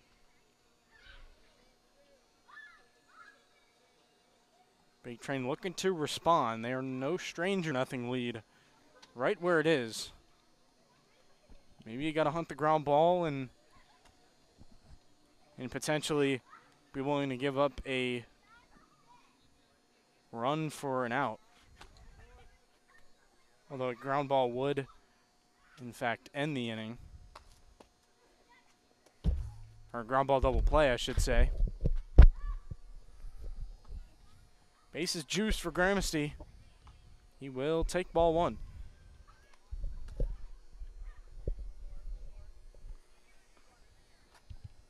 And everybody's favorite is back. Brian Alves took a quick break, and now he has rejoined the broadcast. Went to had a nice bathroom break and happened to accidentally stop by and accidentally get a chicken sandwich as well. Accidentally. Okay. My finger slipped. Sticks on the board. Quite literally. Number 1 is at bat. It is a 1-1 count, and there's 1 out. So Bortner looking to escape the jam, and a great block by Schmelzer. That's what we talk about all the time, just the prowess behind the plate at such a young age. Hasn't even played college ball yet, and he still has that feel.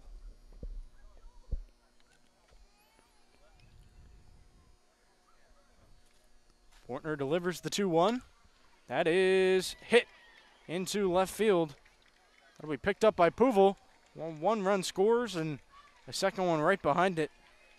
That was Foscolo and Panay. And on one swing, the T-Bolts lead is cut in half. Yeah, it felt like Bethesda was just knocking on the door this inning. And Thunderbolts finally let him in. 4-2 the ball game. Bethesda right back in it. And for Bortner, he's just got to keep the confidence going. You can't let that get out of the game that you pitched so far. Just get 2 more outs.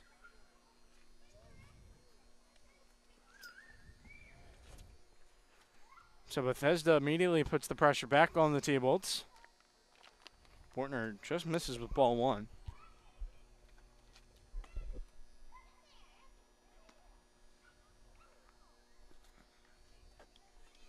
Really nice RBI single by TJ Gramsty.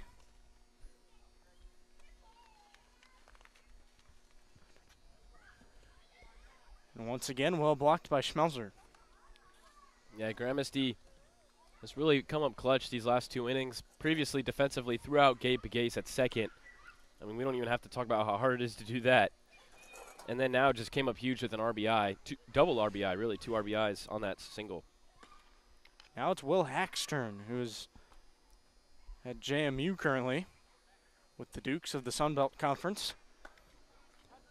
It's going to be strike 1. Perhaps you've seen some Sun Belt competition as Bortner checks back the runner at second. The 2-1 on its way. He's off. Schmelzer's throw down is well in time, and he is out. Kieran Coleman might have been getting a little too cute there. And Kai Schmelzer says, no way, Jose. And while it is a 3-1 count, the T-Bolts get a huge second out. Absolutely. Just like that, the runner from second is out, and the runner at first didn't even move. Takes really a lot of the pressure out of the situation. 3-1 on its way. Will miss for ball 4. Hack kind of waited for a second. Yeah, I think he thought that was a strike, just like I did. Yeah, maybe. Bortner feels like he's still around the zone, but he's not getting the calls. So, very interesting. As Will Hack turns it over to the top of the order. Cal Johnson stands in, and now I know who had the Sally Up, Sally Down walk-up song. That is absolutely hammered into kind of a left center area. 1 run will score. Will Hack pulls up to second. TJ Gramesty comes around, and Cal Johnson, proven why he was an all-star, gets his first hit and at-bat officially of the day.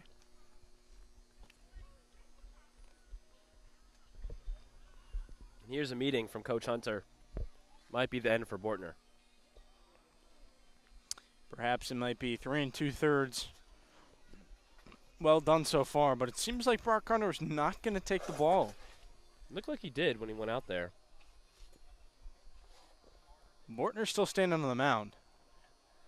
Maybe Brock Hunter's just got a different baseball in his hands. Yeah, I thought he just grabbed it, but I guess I could. No, yeah, he did. He did. Okay.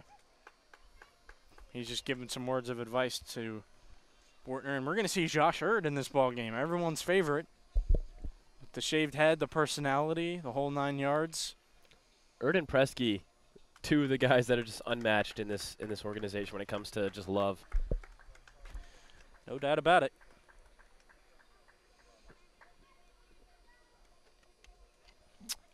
Everybody loves some good Michael Presky and Josh Erd. And the right-hander from East Stroudsburg is going to get a chance to pitch in this ballgame. I knew he was going to come in. I just didn't expect it to be this early.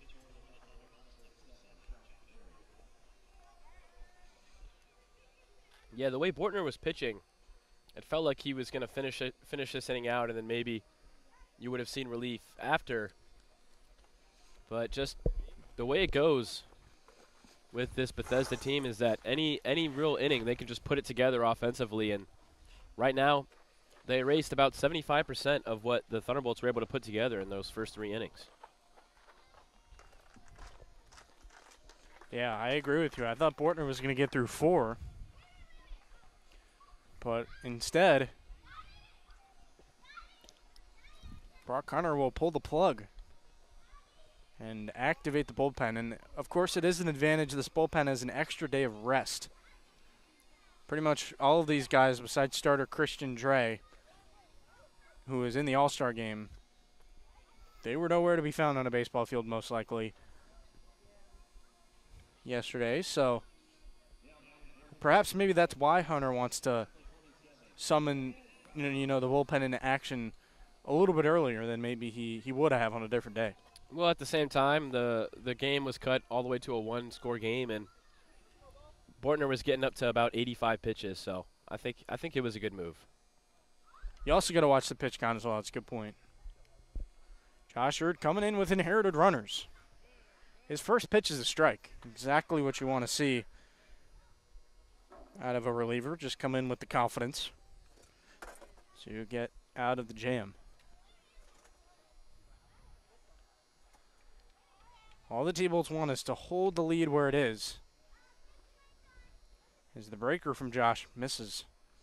Ball one. I don't even know. I mean, what would an Arsenal look like for him if he just started pitching this spring in live action? If he's been working on pitch shapes and such, that I don't know. But what I do know is that he's working right now. He's got a 1-2 count on an all-star in Brendan Wright. Yeah, last time he pitched against Bethesda, he pitched an inning and went scoreless. That is in there for strike three. Josh Hurd escapes the jam, punches him out, and freezes him on the outside part of the plate. Well done by Josh to be the fireman and limit the damage. Clean the slate for Zach Bortner. His line is officially closed, and we're going to head to the top of the fifth.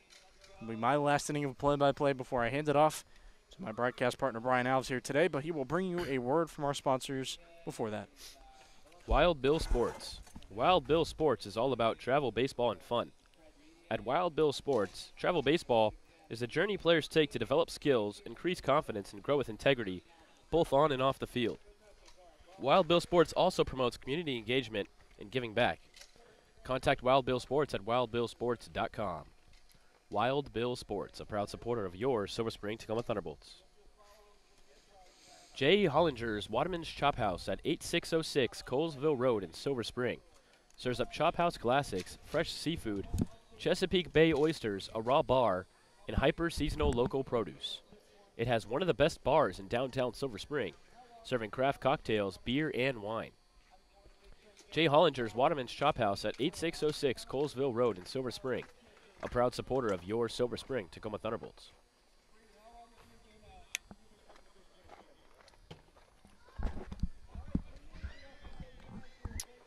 So a nice job there by Josh Hurd to pick up his buddy Zach Bortner, who he might have been teammates with, if I'm not mistaken, at Frederick Community College.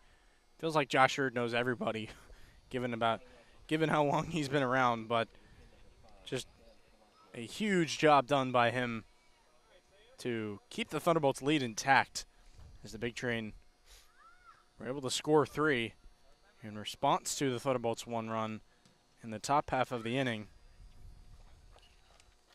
Well, it's time for these bats to start getting hot again. The lead has tightened up to a 1-run lead after it was just 4-0. And the Thunderbolts, if you want to beat the Big Train, you're going to have to do more on the scoreboard to beat them. You got to earn it, as some might say. Because against the Big Train, it just means more.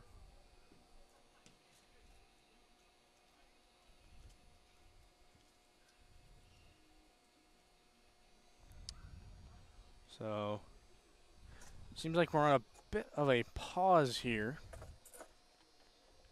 Gramnesty is not 100% ready.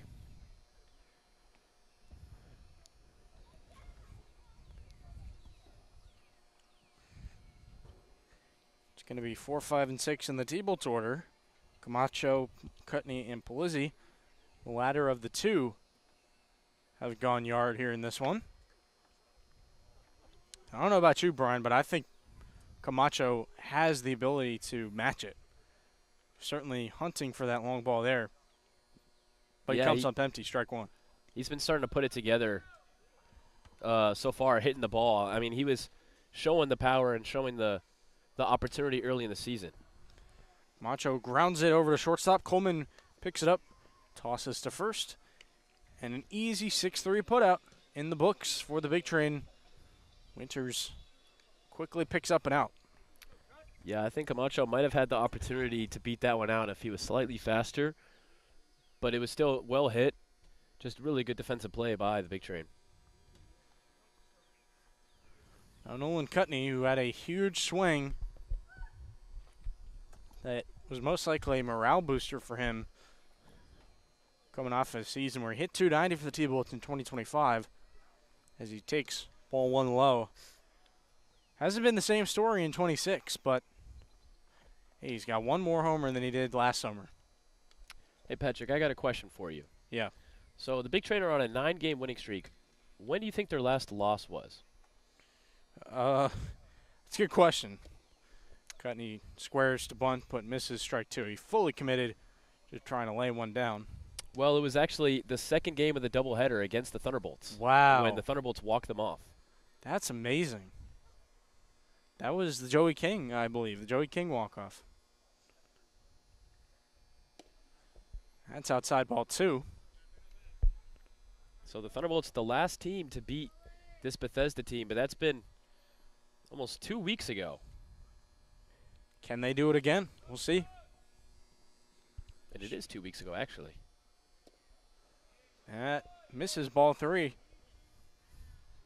Cutney having a very patient approach with 2 strikes here in this one. For the UMBC Retriever out of the American East Conference. Is that a conference that VCU would be playing in any sport? Not really. Ball four to Cutney, and T-Bolts have a man on with one out. Yeah, no, the American East, I don't think we play them too much. Maybe in baseball they play them a decent amount. Okay. But, yeah, I think usually the non-conference schedules would just be against teams that are close by or just bigger schools that you're trying to target for your non-conference resume. I mean, I would assume VCU is in more of a mid-major bucket. I'm not entirely sure. Yeah, we're how one that of the works. high-end mid-majors, I'd say. Okay. That's a little excuse-me swing from Polizzi. Gonzalez has no problem, though, picking it up and tapping first base. Gets Cutney to second, but also gets a second out for the Bethesda Big Train. Yeah, definitely an accident. Didn't really want to swing that one fully through, and he didn't even swing it fully through. It caught him on the check. And for a check swing, that got hit pretty hard. But right to Gonzalez at first to make the play. Well, we've clearly learned today that Polizzi has some raw strength. Yeah, here's another strong guy, Griffin Pouvel. You guys saw him go yard in Gaithersburg. He takes the ball in the dirt. Yeah, that was an awesome moment for Griffin. And after the game, when you talked to our writer Sam Bergstrom, he simply stated that he had to get that first one out of the way. So he feels like he has that ability to hit multiple on the season, and I'm ready to see number 2. 1-0 from Winters. Going to be chopped to the left side. Going to be a tough play for Coleman. He has none, and he puts it in his back pocket. Griffin Pouvel beats out yet another infield hit, and runners are on the corners for the Silver Spring Tacoma Thunderbolts. Yeah, that was hitting the perfect spot in the infield. The play was just not really there to be made. It was just really difficult first to even grab the ball, and then by the time you grabbed it, if you throw it over, you're just risking it at that point because there was a 95% chance that Pouvel was going to beat it, and he did. And I can tell you from experience that standing next to Griffin Pouvel and Brady Grimes, one of our pitchers on the staff, I mean, I did an interview with those two after a walk-off walk from Griffin Pouvel. I felt like an ant. Those two are huge. So, ball 1-2. Kai Schmelzer. He and Aiden Perel are rounding out the order here today. It's part of an excellent catching tandem along with Mason Kelleher. That pitch goes inside ball 2.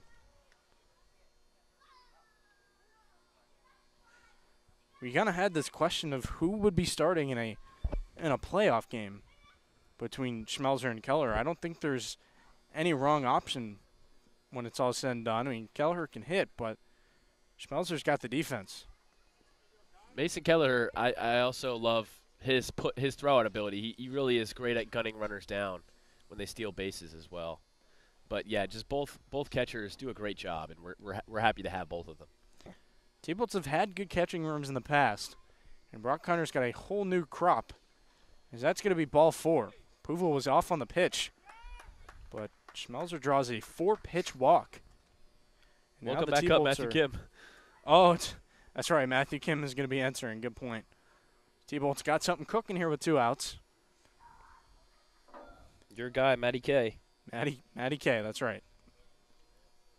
Matty K was joining the T-Bolts right when I was like really starting to pay attention to the T-Bolts as a broadcaster, so he's pretty much all grown up now. He's rising senior at Hampton Sydney, and he's not going to be able to play for the T-Bolts next summer. But hey, maybe he coaches. Him and Joshua, they gotta hop on this coaching staff. Wouldn't that just be awesome? Oh yeah.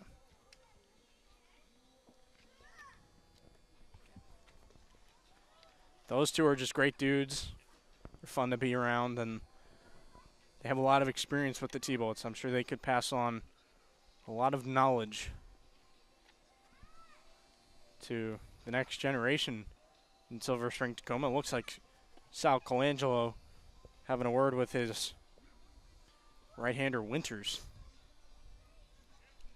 And Prell, the number 9 hitter, has he been starting to heat up? Don't let him get hot.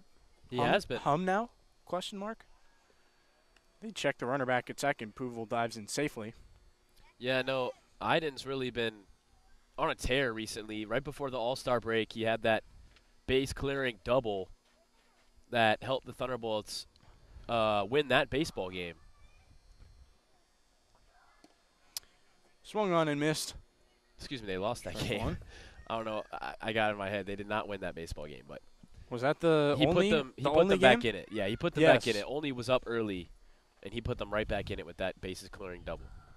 0-1 to Pro in the dirt for a ball. I actually did tune into that game for a hot minute. That was on my off day. I was sitting in my bedroom at my desk, and I was like, you know what? What better thing to do than tune into my favorite broadcasters, Peter Kelly and Brian Alves, on the call.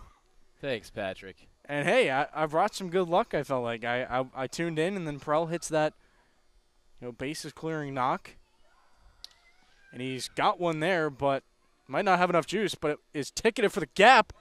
It is gonna fall. Iden Prell, right as we were talking about him clearing the bases, he did it again. Oh man, he's heating up, and a little jump shot to boot. Iden Prell. We manifested it, Brian. Iden Prell, really the eye of the storm for the Thunderbolts.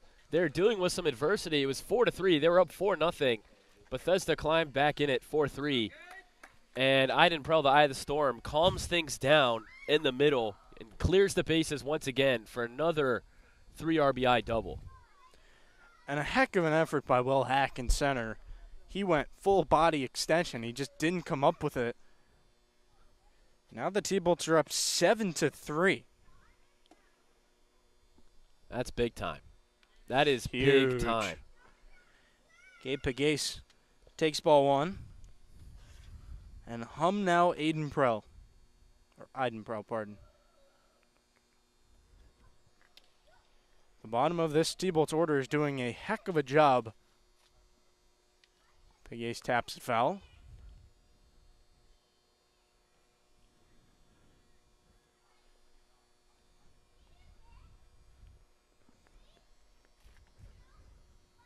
I mean, this game is just full of highlights, Brian. Full of offensive highlights. What a fun one. Pro with the bases clearing double once again. Right as we were talking about it. Pegues fouls it away, strike 2.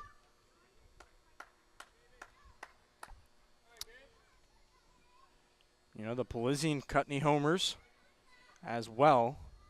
T-Bolts are just getting it done, man. They have scored in every inning except the first here in this one. So how about it? Have a day, T-Bolts offense. And Pegues is going to swing and miss at a pitch in the dirt. He does have a hit, though, on the day. So the T-Bolts,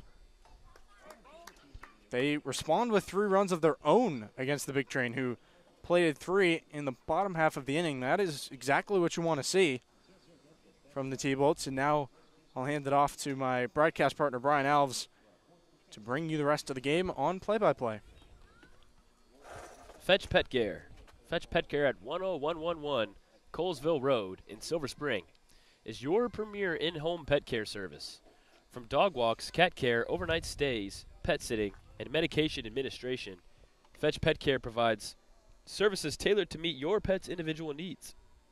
Fetch Pet Care at 10111 Colesville Road in Silver Spring, a proud supporter of your Silver Spring Tacoma Thunderbolts.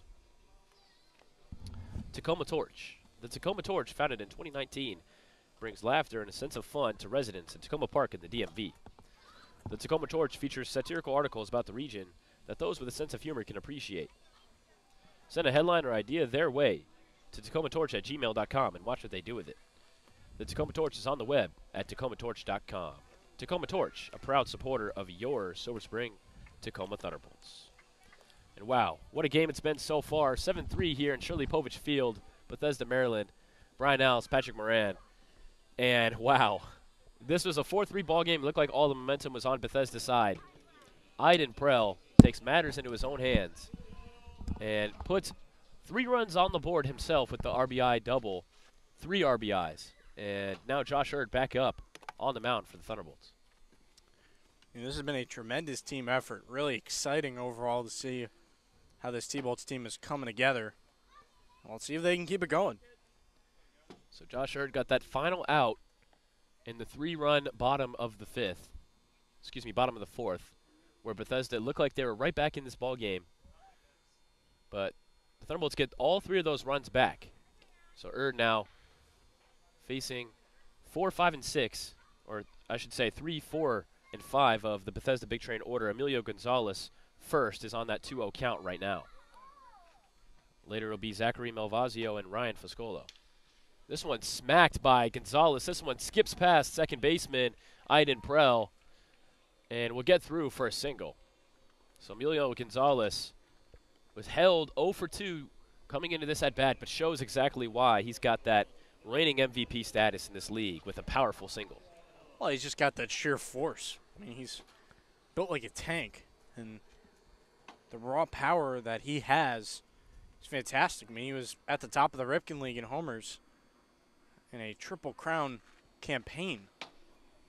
Taking off was Gonzalez.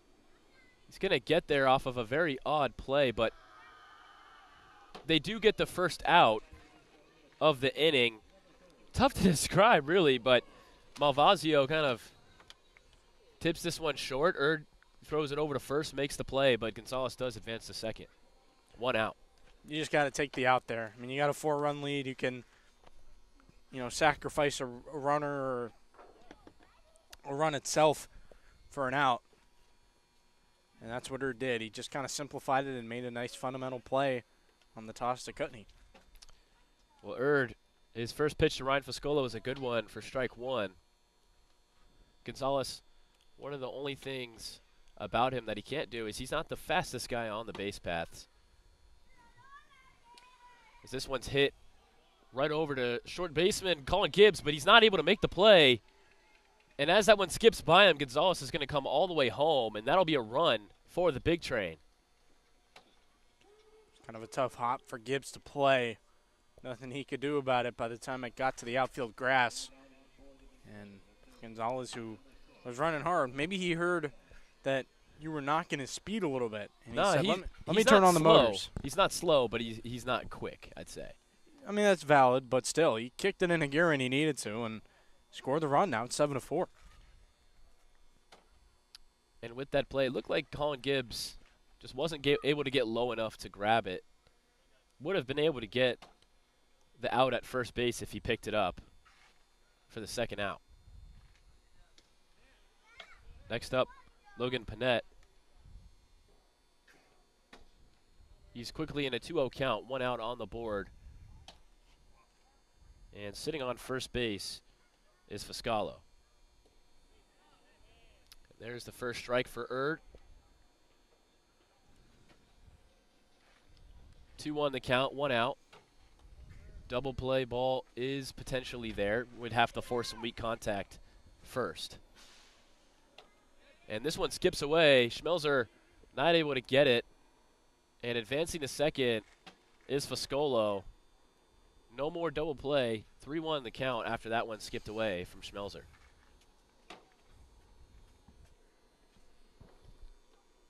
Runner in scoring position for Bethesda. Down 3. As this one's fouled away for strike 2. My, oh my, we've had so many foul balls come this way, I've lost count. So a full count for Erd here. He stares down Foscolo at second, throws it high for ball 4. Another base runner for Bethesda. Feels like this inning sped by, but just already lots of at-bats. So far already 3, or 4 actually. Big Train's making quick work. They're not going to go down without a fight. So you really, like we've talked about, got to earn it against Bethesda if you want to win. So the 5th batter in this inning, Kieran Coleman, receives ball number 1. Big Train have Logan Panay and Foscolo at second. Deals this one in there for strike number 1. I think there's this raw element about Josh Erd on the mound, and someone who's new to pitching. He's a really good athlete, and he's going to figure it out. This one swung on, potential of a 2-play ball. First one is out. Second one Whoa. got him. Perel throws over to Gibbs to make the play at second. Wow. And Gibbs over to Kutney at first, and there's the double play for out number 3. 1 run comes across the board. Second and first stranded. And Josh Erd finishes his full first inning pitching after relief in the final out of the previous inning. 7-4 the ball game. Bethesda does get 1 back. And we'll head to the top of the 6th where the Thunderbolts look to build on this lead in just a moment. Nando's Peri Peri Chicken on 924 Ellsworth Drive in Silver Spring is the best chicken in the world because it uses peri peri sauce. From chicken on the bone to wraps and sandwiches, along with salads and veggie options, Nando's is your choice for great food. Nando's Peri Peri Chicken on 924 Ellsworth Drive in Silver Spring is a proud supporter of your Silver Spring Tacoma Thunderbolts. United Therapeutics in Silver Spring develops pharmaceuticals and technologies that help patients in need of organ transplantation. United Therapeutics is guided by the principles of always striving to do the right thing and relentlessly pushing to always do better. As a result, the company was included among America's best companies by Forbes magazine.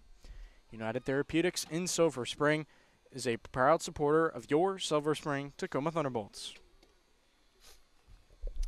Well, the last time these two teams played was back on June 24th. The Thunderbolts and the Big Train played twice in that day. They resumed play in a game that the Big Train ended up winning and coming back against the Thunderbolts. But in that second game, the T-Bolts walked off on a 6-5 win. Since then, it's been about 2 weeks in real time, but in baseball terms, 9 games. Bethesda, 9 straight wins. Who's in the way of their 10-game win streak? It would be the Thunderbolts. The Thunderbolts are back up here this time in Shirley Povich Field. They lead 7-4. And if Bethesda wants that 10-game win streak, they're going to have to go through the Thunderbolts to do it. Right now, we have a new pitcher on the mound for the Big Train. It's Joseph Chiarado. And the Thunderbolts, after a huge help of Aiden Prell's double clearing the bases, have a 7-4 lead. Bethesda able to get that one of those 3 runs back previously with Gonzalez coming home. But Patrick, this should shape up to be a really fun finish. Don't expect this one to be a 3-run game, I'll say that. Oh, absolutely. I mean, I've said it before and I'll say it again. The T-Bolts have not made life easy since, the struggles at the outset of the season. They just play competitive baseball when they're at their best. And, teams that play them, they think it's a pushover, right? And the T-Bolts are at the bottom of the North standings. You got to respect them a little bit. You have to respect the competition that the Thunderbolts bring. They kind of fight and scrap their way, and they're in it until the very last pitch in the majority of these games. So it's a testament to these guys and their ability to just kind of bounce back as a unit. First pitch, deep, and off of the wall. Colin Gibbs heading to second and is going to get there. Colin Gibbs on the first pitch to new pitcher Joseph Chiaroto smacks this one off of the gates in outfield and center right field. And wow, what a way to start at the top of the sixth, Colin Gibbs. I mean, he just smashed that baseball. Colin Gibbs is capable of those big swings. He is really athletic, and he's just got that juice in him. So smashing it out to the opposite way and pulling into second, a very impressive effort from the Blue Hen overall. Well, how about bringing up that on-base percentage tonight? He's reached base 3 times before that and now just got his first at-bat recorded. So he's 1 for 1, but has reached base 4 times tonight. Just unreal stuff from Colin Gibbs. So Chiaroto, not the start he would have wanted coming in relief. Greeted rudely, some would say. But Caleb Sturdivant now up for the Thunderbolts. Lineup doesn't get any easier. He's going to have to face Sturdivant, Sam Camacho Jr., and potentially Nolan Kutney as well, who homered earlier tonight. He's facing the heart of the T-Bolts order. I mean, 3, 4, and 5 after the second hitter had that, double. And this one does not touch fair. It was really close for Sturdivant, who would have painted that one deep into left field right by the line, but doesn't drop fair. That definitely would have sent Gibbs home and would have been a standing double. Close but no cigar for Caleb Sturdivant. He was right there. Sturdivant. So close. Sorry. And Sturdivant, he leads the team on base percentage, .522. And the guy who's right behind him, Colin Gibbs, I was just talking about how the OBP is going to be going up. He's reached base every single time he's gotten up today in 4 at-bats. And his OBP was at 481, and now it's got to be close to 500. Just unreal. I mean, he technically only has 1 at-bat. 4 plate appearances in this game, but 2 walks and a hit by pitch. That's going to get the OBP mark, as you said, in a great spot. There's a great pitch from Chiaroto. 2-2 the count now. Sturdivant going to step outside the box. Looked like he either sneezed or is brushing a bug out of his face. Looks like, yeah, it was a sneeze. And I can relate to him on that one. I don't know if you could tell. My nose is a little stuffy today. Yeah, you've been blowing your nose. You've been coughing. I get it, man. It's humid out here. Tough when the seasons are changing, even though we're in the peak of summer. I've got those same issues, buddy. Well, this one is fouled away. Luckily for Sturdivant, it was almost caught for a foul strike number 3. But instead just dropped in, and Sturdivant's going to get another chance at it. Still no outs on the board. Gibbs standing at second. Sturdivant, who leads this team in OBP, trying to get on base once again. 1 for 3 tonight. There's a check swing that skies all the way over behind us. We're just getting peppered, Brian. I don't know what we did to make anybody mad, but they're hitting them in our way. So we'll do the 2-2 again. This time, the pitch is well in and struck out Caleb Sturdivant. Strike number 3 for number 32, Joseph Chiaroto, his first out and his first strikeout of the game. Kind of made quick work of Sturdivant there, putting him away on strike 3. And that's how you want to do it when you got that runner on second, nobody out. Start to, compress the freedom of the use of outs on the T-Bolt side. Now up Sam Camacho Jr. He's 0 for 3 tonight with a strikeout. Made some solid contact in his second at-bat, but right now he leads the count 1-0. And he's really been picking up the hitting recently, but he's due tonight. And as I say that, he hits it over to third. Holding Gibbs is that hit to third base, and throwing out Camacho for the 4th time tonight is Bethesda. 2 outs on the board. And with Colin Gibbs doubling the first pitch of the inning, it's been all Chiaroto since. And, of course, Colin Gibbs not going to move off second, given the ground ball to the left side. So Camacho put it in play, like you were mentioning, just Not a base hit, unfortunately. Almost getting hit on his first pitch is Nolan Kutney.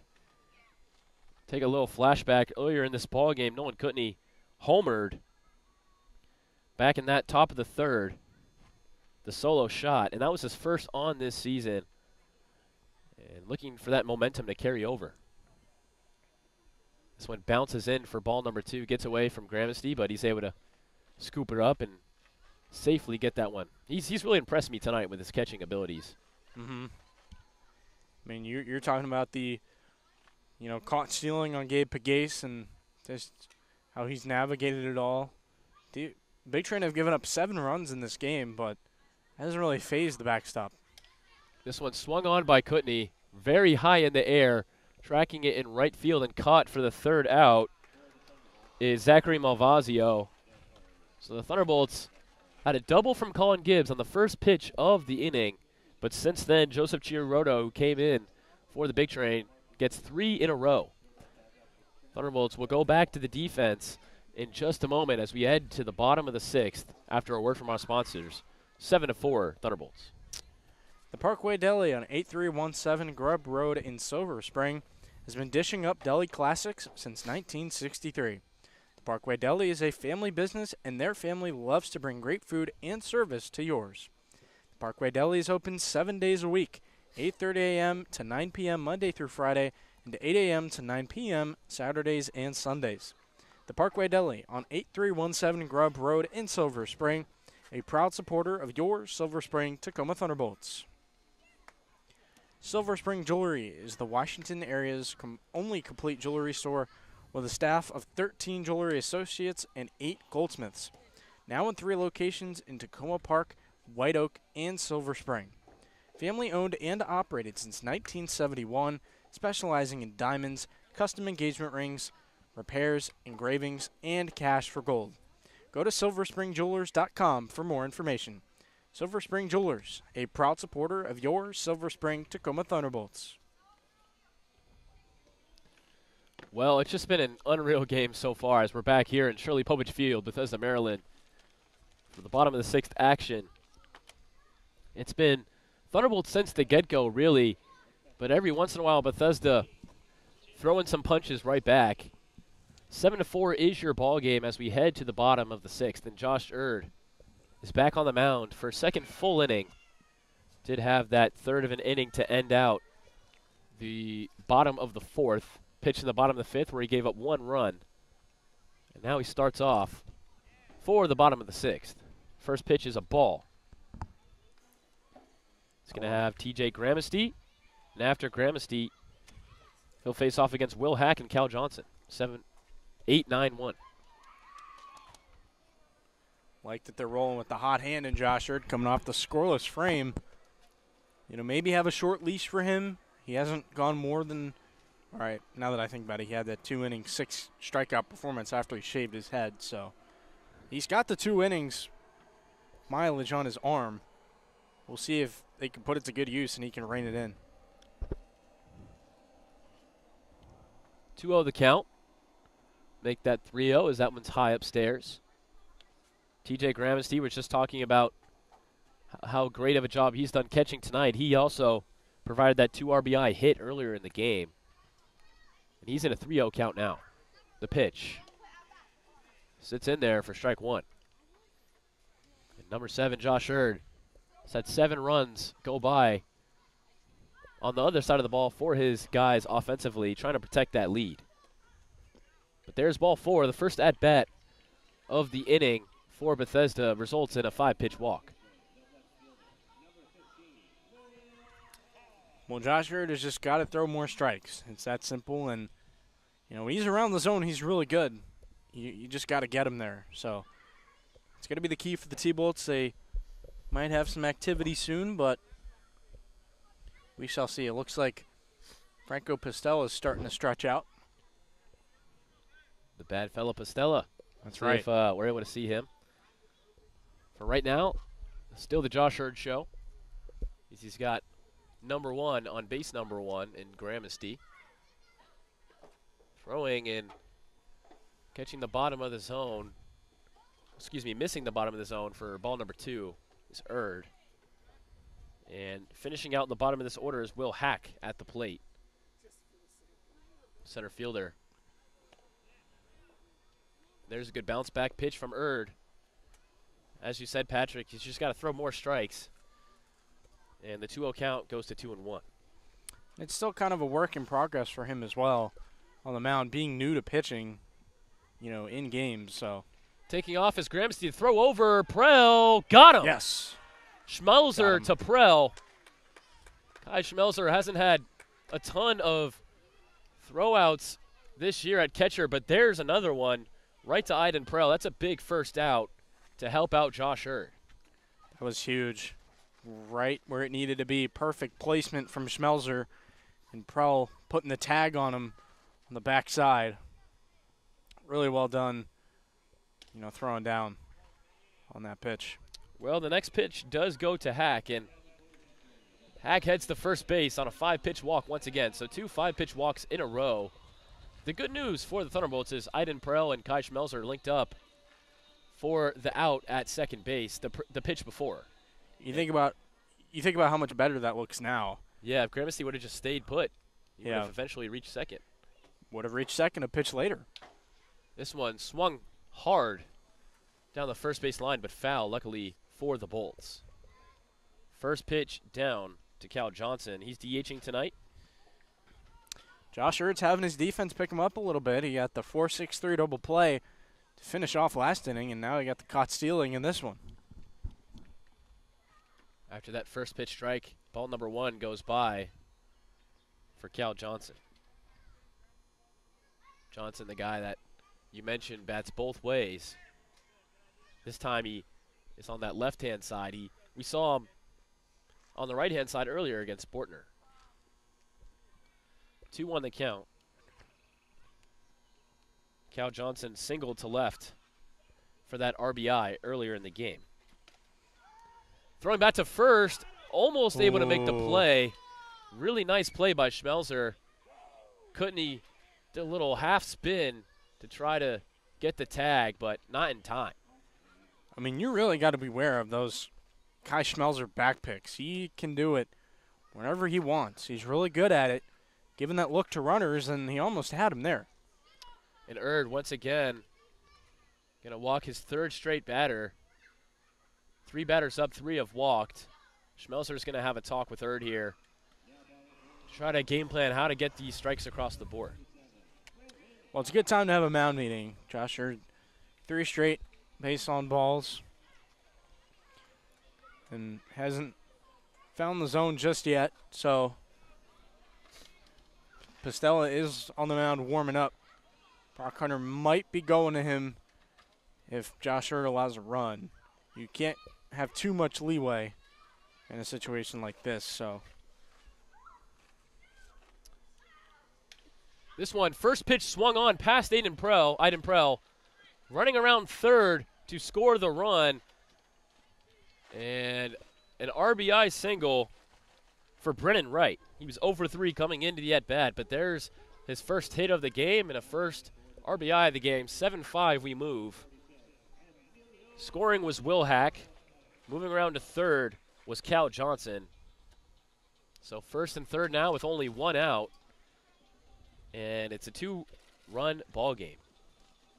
Now you really got to be careful if you're Brock Hunter. You don't want to have Josh Erd in there too long if things are going south, but I also understand having the confidence in the right-hander to, potentially get out of it. Well, next up for the big train is Emilio Gonzalez. Gonzalez was able to get that hit off of Erd last time he was up. Gonzalez is so dangerous. He can change the game with one swing, and that is just, there's a huge looming presence there, what he could do. After the second ball, out coming is Brock Hunter. And it might be Mariani. Yeah, it is Mariani. Yeah. So everybody in the infield comes in as Erd is going to get some support from Mariani as well as his infielders. Doesn't look like he's coming out just yet. But a big moment for Erd.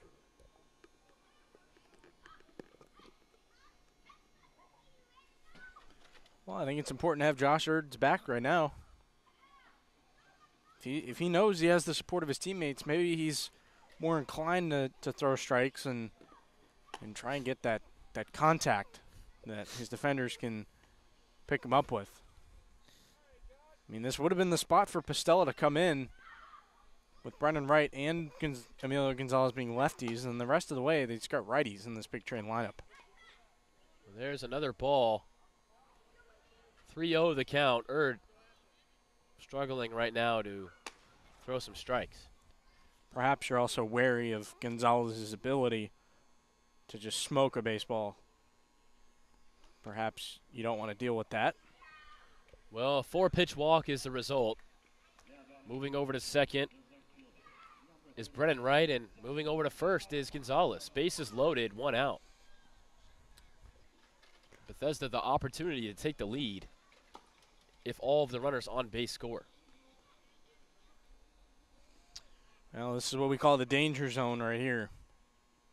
Could be letting the big train back into this ball game. There's the first pitch by Erd, and a strike. Big-time strike to Zachary Malvazio. Malvazio 0 for 3 on the night. Still playing with fire, though. Malvazio made the All-Star team. Vasquez had 2 hits behind him. This one popped up high in the air, running over, and it drops foul. So Kutney and Prell both went over to try to make the play, but it drops right in between both of them. Not sure. It would have been a really tough play to make if it was caught. We might have been able to see a tag, so maybe not the worst thing in the world if Erd now at the 0-2 is able to get a strikeout. Both were so close on that baseball, especially Prell, who had a longer way to go. So it was just out of the reach. We're missing both. Just a little bit high for ball number 1. Malvazio in a 1-2 count. Erd looking to gun down the second out. And he gets a swing and a miss. Or no, I guess that one was fouled. I thought the ball skipped away, but he got a piece of it. We'll do the 1-2 again. How nice would that have been to get the swing and miss? Deals. Well caught by Schmelzer, but low. So where the defense for Schmelzer is really going to come into play, because he has no room for error. Bases loaded, 2-2 the count, 1 out. Deals. Inside, ball 3. Full count. That one was just a little bit too close for comfort. But Erd, in a full count situation, biggest pitch of the night from both teams. 3-2, bases loaded, 1 out. Deals. Swung on, but fouled. And the tension is building up here at Shirley Povich. I don't know if there's been a bigger situation of the night. Bases loaded, full count, in a 2-run ball game. I mean, can you draw it up any tighter than this? Once again, this one's low, and another run comes in for the big train. A 1-run ball game, 7-6. 1 out on the board, the bases stay juiced. And Josh Erd just misses once again, and this time Brock Hunter comes out, and Josh Erd's day is going to end here. You feel like it has to, right? I mean, that's 4 straight walks. I guess a single sprinkled in there. Jeez, but now they're going to call on Oberlin's best, Franco Pistella. See if he can get the job done, but my oh my, what a dangerous situation he's entering. Yeah, Franco has the bases loaded, handed to him from Josh Erd. And Josh Erd, the out that was recorded in this inning was dealt from Schmelzer to Prell on the attempted stolen base at second that was thrown out. So Erd walked 4 and gave up a single in this inning, and 2 runs came across. His scorecard's still going to be not finished just yet as Pastella comes to the mound to inherit the 3 runners on base. 1 out for Franco, the bad fella Pastella. Franco Pastella, we've seen nothing but improvement from him this season. Started off the year started off the summer in a tough position, really, just trying to get his feet wet in this league. And ever since those first couple outings, he's settled in a lot better. You love to see it from Pastella, and now he's, like we said, in a huge spot. I think he's just got to get comfortable with who he is on the mound. The native of Pittsburgh, Pennsylvania, who goes to Oberlin College. Very notable music school. I still got to make sure to ask him about that at some point, about what his future could look like and what type of musician he is. But right now he's playing baseball and pitched in the 10-2 loss against the Gaithersburg Giants. Just 2/3 of an inning pitched, no runs allowed.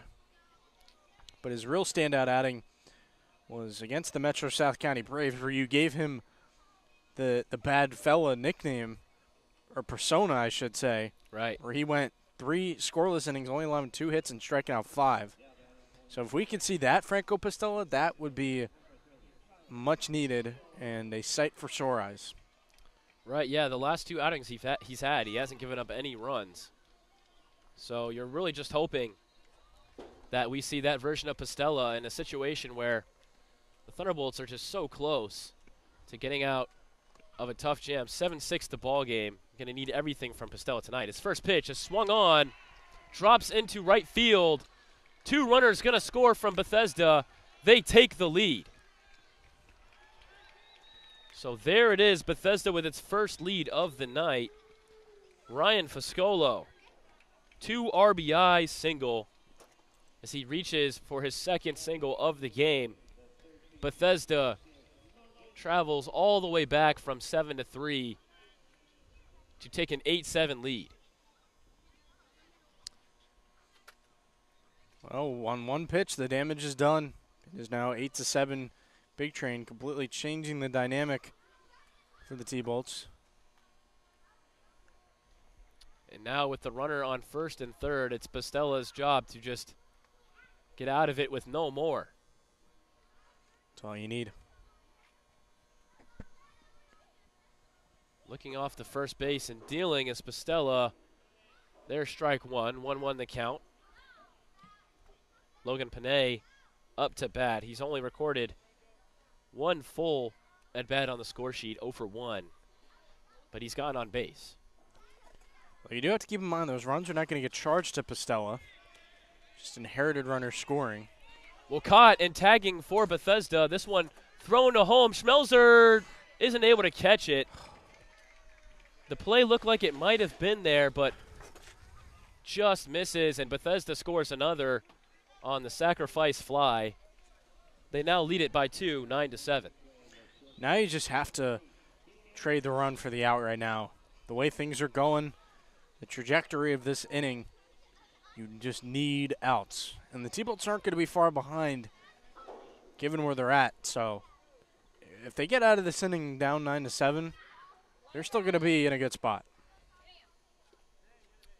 First pitch to Kieran Coleman is strike number 1. Coleman, who's playing shortstop tonight, has made some unbelievable plays. He's 1 for 3 at bat. Second pitch misses. 1-1 the count. 2 outs now as Pastella was able to get the second out on that sac fly. And again, the play was almost made at the plate, but barely dropping it to make the tag was Kai Schmelzer. And by any means, not an easy play. And it was a great throw by Polizzi out there in the corner. He gunned it in. It was just behind the runner, unfortunately. So that run did score. Missing for ball number 2. Inside to Kieran Coleman. And now that puts Josh Hurd in a spot where all of those runs that came across are charged to his final line. Swinging and missing. Bostella gets the second strike. 2-2 the count. He just needs one more pitch to get out of this inning that has resulted in 5 runs for Bethesda. It was 7-4 when we started in the bottom of the 6th, and now it's 7-9. Taking off and easily getting there for Bethesda for a stolen base. And that was, I believe, Logan Pinay. No, not Logan Pinay. Excuse me, Ryan Foscalo. Foscalo, yeah. Finally moved off first. Feel like he had been there for a while. The 3-2 is swung on. Colin Gibbs making a hevel play, but he throws it over. Staying at third, is Foscalo, as that one was over the head of Kutney, but it bounced off, luckily, right back to him. So, safe is Coleman. It was a really tough play to make by Gibbs. I'm not sure if they're going to charge him with. I'm not sure if they're going to charge him with an error or whether or not that was going to be a single. But regardless, good piece of hitting from Coleman. I mean, it was an incredible effort by Gibbs. Super athletic, just kind of going jump man in midair, firing on the first. Well, the bunt situation for Bethesda, and they're going to get it.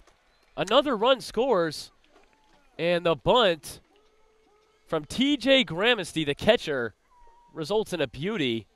I mean, he doesn't look like the average build of a catcher. This guy looks like he can move, and move he did. Yeah. 10-7. He is motoring for kind of a fire hydrant type, smaller guy behind the plate. He had the motors on for that one, and they do charge Gibbs with an error, throwing error.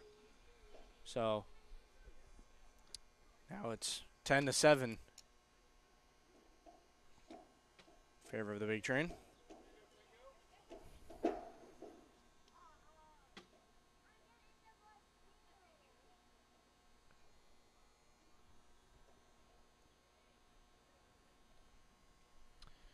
On the count, 2 outs.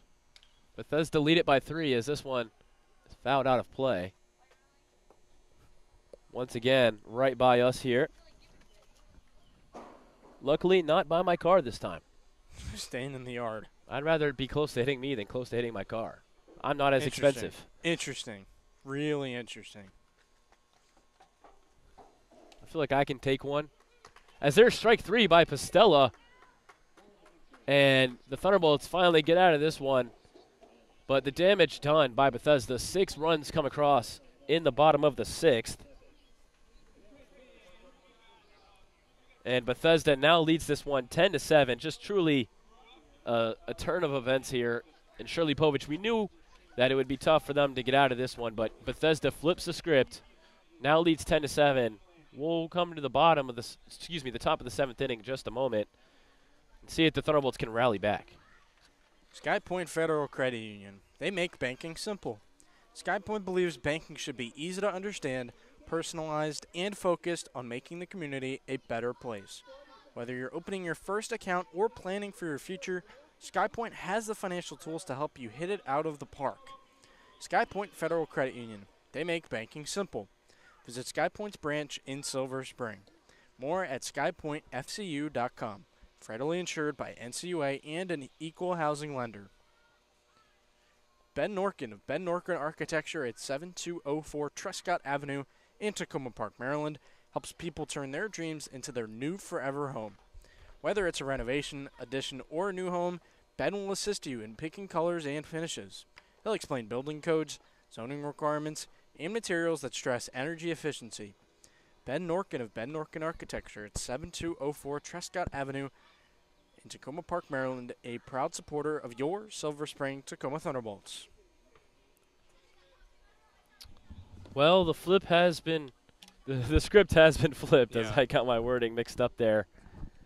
Top of the 7th, back in order. The Thunderbolts now looking to rally behind as Bethesda takes control of this one 10-7.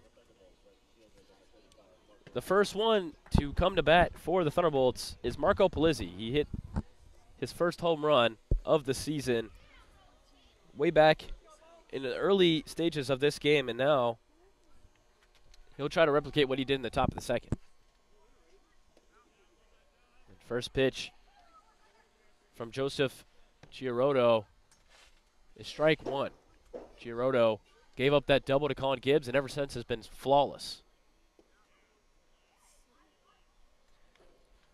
For the Thunderbolts, this inning, they will have 6, 7, and 8. Marco Polizzi, Griffin Puvel, Kai Schmelzer. That one's fouled away short for Polizzi. 1-2 the count. And with 3 runs to make up, Thunderbolts just going to have to get guys on base. It's the name of the game, just chip away. Swung on by Polizzi. This one drops. Polizzi, rounding for second, is going to get there standing as he hit it right down the left line. Just perfectly placed for Polizzi. And as we were just talking about getting on base, Polizzi does just that. His second hit of the game. First was a home run. Second was a double. And what a great performance so far from Marco Polizzi. Not to mention that he had that great catch in the outfield. Didn't really look appealing, but got the job done. And it was great range and just great feel for the position. So, yeah, Marco Polizzi looked fantastic today. Hit that one on a frozen rope. Now next up at the 7th spot, Griffin Puvel, who is 2 for 3 tonight. He's beaten out 2 throws at first that have earned him infield singles.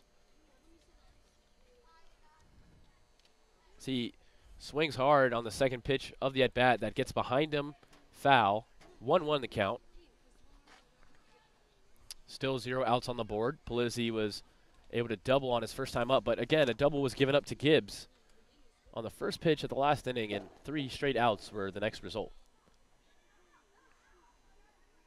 Puvel gets a lot of this one, but it's going to go right to the bullpen of the Thunderbolts. That thing went over the bullpen. The guys warming up over there just looked at it, watched it go right by them.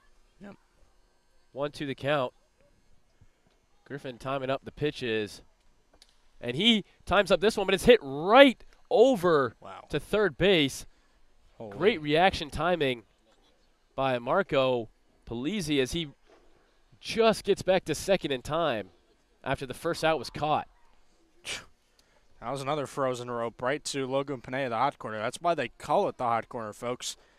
And the reaction time was unbelievable. He almost had the double play, but Polizzi able to get back in time. Kai Schmelzer now back at the plate, the 8-hitter. He swings and fouls his first pitch. And Kai Schmelzer, whenever he's had courtesy runners this season, he's kept them busy. Caleb Sturdivant courtesy ran for him in his first game back and had 3 runs. And now tonight, Matthew Kim's been on the base paths twice with 2 walks from Schmelzer. It's just me, or does it feel like the T-Bolts don't typically use the courtesy runner for their catchers? They normally have Kelleher and Schmelzer often running.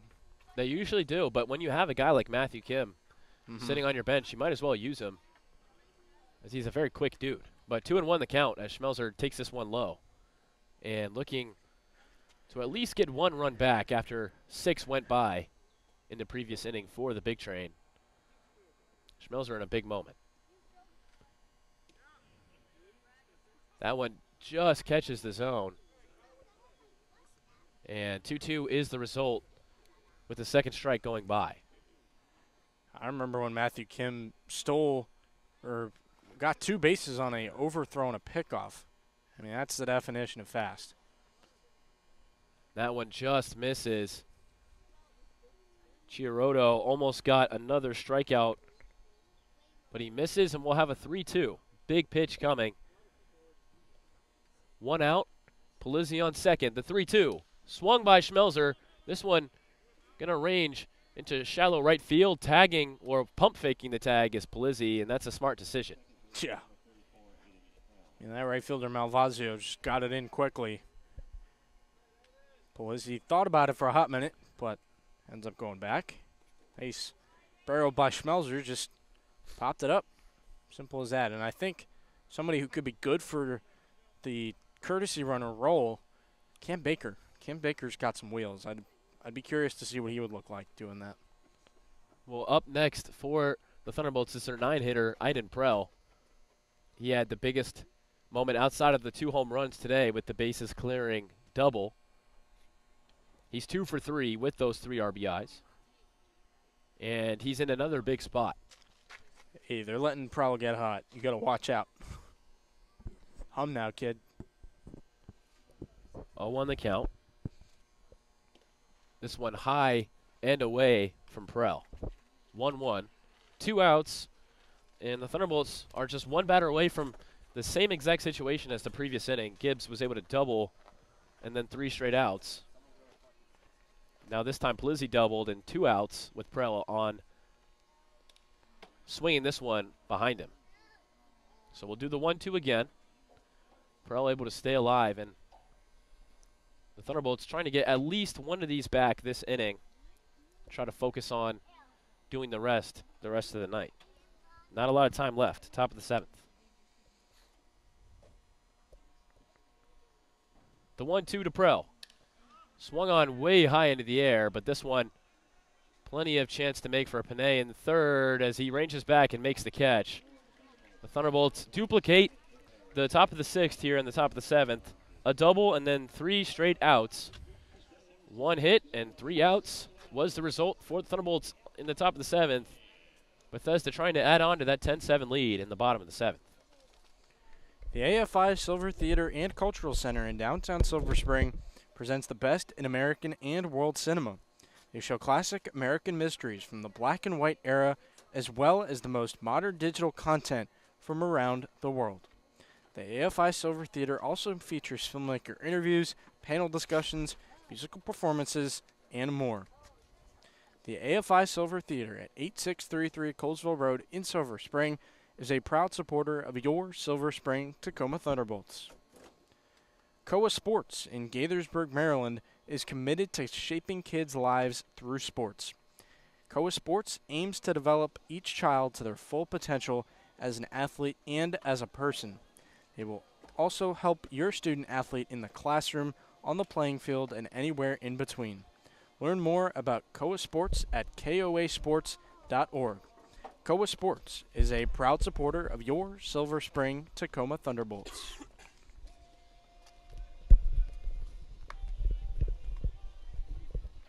Well, I hope everybody did some stretching. Bottom of the 7th coming right up. Franco Bustella going to take the mound once again. He had 1 earned run after all of those runs that he gave up were sent to Josh Erd, 3 of them.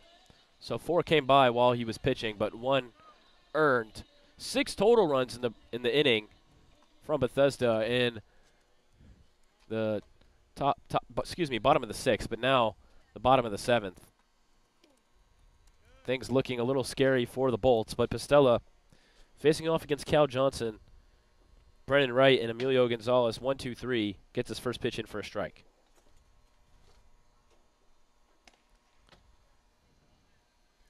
Second pitch misses, 1-1.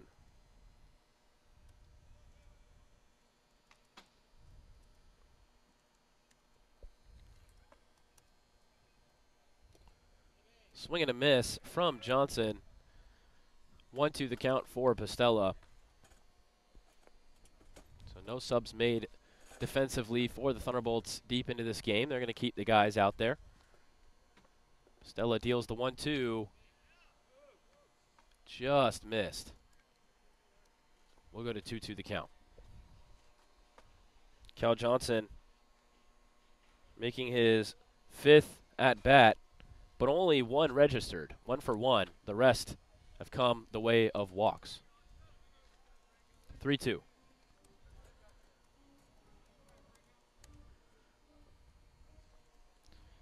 And the single that he registered was an RBI. The 3-2 is swung on softly. Camacho gets it, but foul ball. That one would have been a tight play for both sides.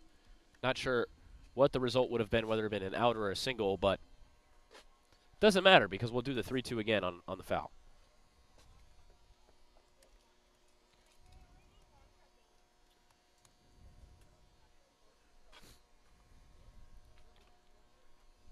3-2 once again. Cal Johnson starting us off 1-2-3 in the bottom of the 7th. Pastella deals. Swung on once again by Johnson. Great play by Camacho. Thrown over and made the play.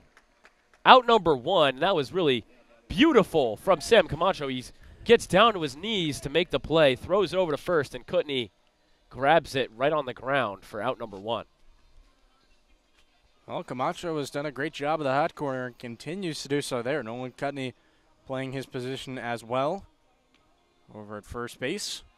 Job well done by the corner infielders. They've been on the same page today so far. So with 1 out, the Thunderbolts, we've talked about it all season, still trying to figure out a way or a formula where pitchers can actually gain runs for your team. But, you know, with that formula still not perfect yet, the best thing that they can do is not allow any more runs. We're still trying to figure that out. It's a tough situation. Well, the T-Bolts were hot earlier in this game, and Big Train have just come roaring back. Well, there's efficiency from Pastella. Second pitch of the at-bat to the two-hitter in right. Goes right to center fielder Gabe Pagase. There's the second out. So Pastella settling in here, but he's going to face off against Emilio Gonzalez, who's 1 for 3 tonight. First pitch to Gonzalez is swung on and missed. Good start against one of the league's best hitters. Number 46, Emilio Gonzalez, rocking that pink bat. And he's also got the pink arm sleeve as well. 1-1 after that one misses low from Pastella. A little matchy-matchy from Emilio Gonzalez. You got to love it. Pitch number 3 just misses. I think they're going to say it was just a little too high. That's what I'm assuming. 2 on the count. Pastella just needs 1 more to get out of the inning clean. And there's another pitch that just misses. 3-1 the count. Back-to-back pitches that just missed the zone. And in threat of the first base runner of the inning is Pastella. He's going to step off the mound here.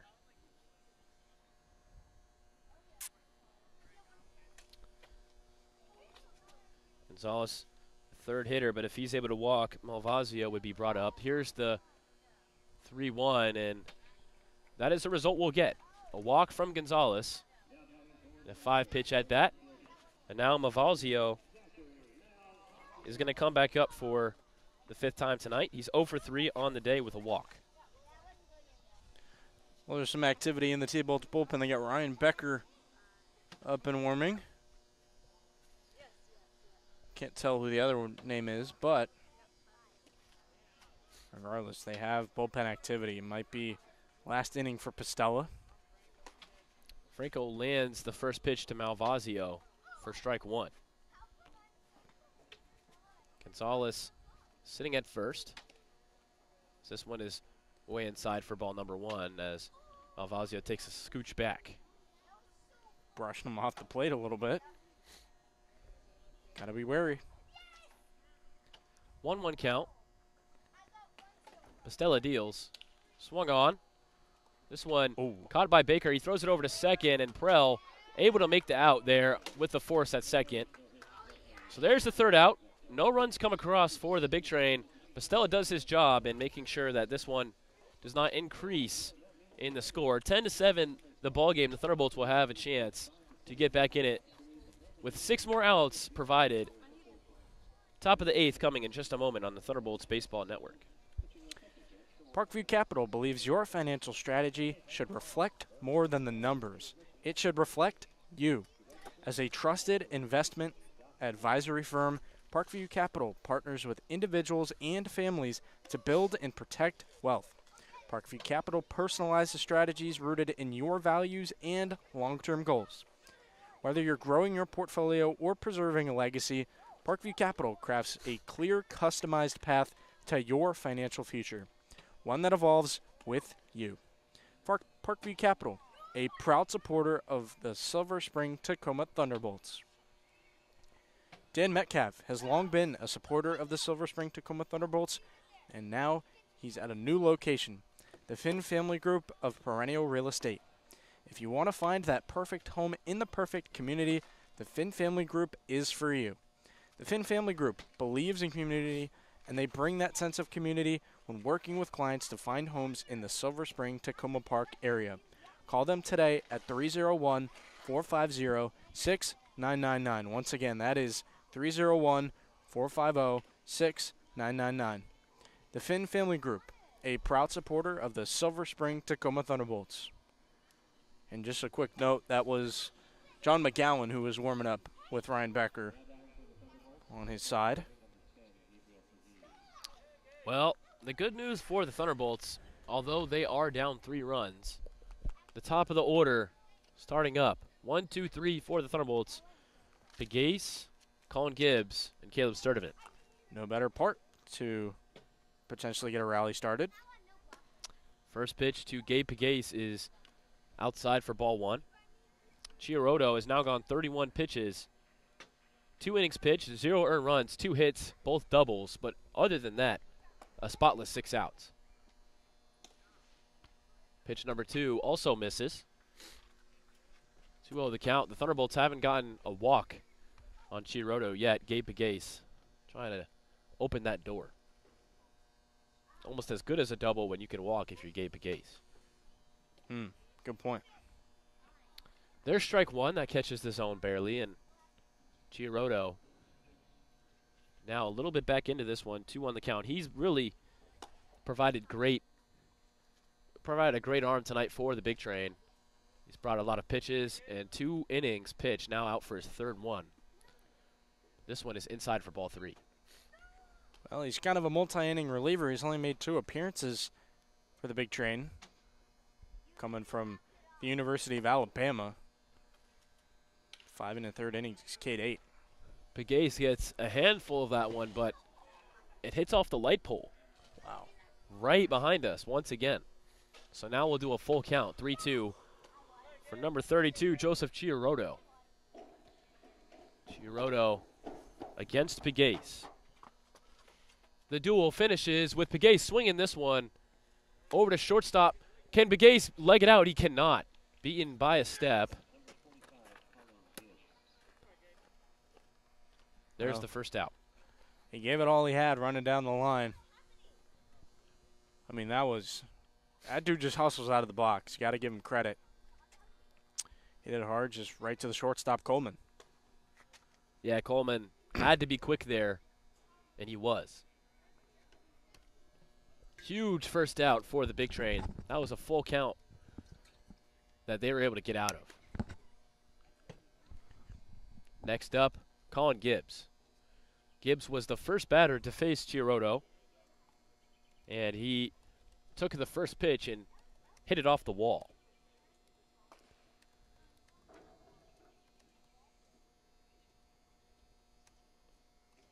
Well, 1-0 the count. Gibbs sees this one. They're going to call that a strike. I guess that caught the inside of the zone.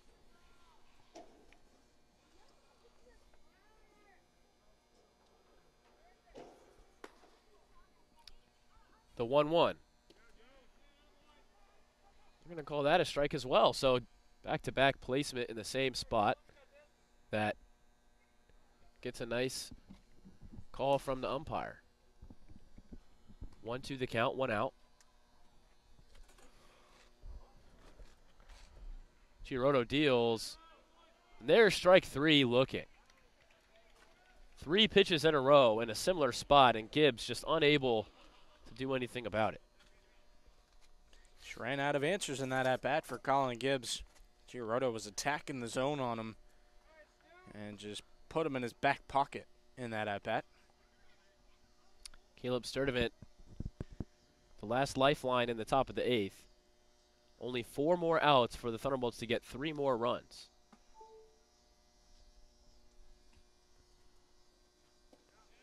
Sturdivant check swings, holds it back for ball number 1 as this one was low.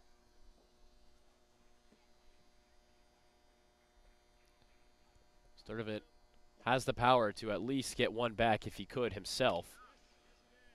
And another check swing. I guess they're going to say that's a strike. Sounded like it when they appealed.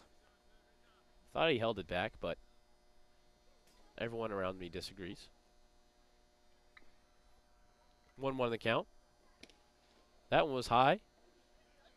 So Stu finally sees one that he can fully lay off of. 2-1. Well, it's actually quite interesting, Brian. There is no like concrete rule on a check swing. It really is up to the umpire's discretion. And ever since Stu hasn't left it up to question, he's held that bat back 100% for the last 2 pitches. 3-1 the count. 2 outs. 1 ball away from potentially the first base runner of the inning. And there it is. Sturdivant walks. A moment that could be crucial for the Thunderbolts if they're able to put together a rally in the second, in the top of the 8th.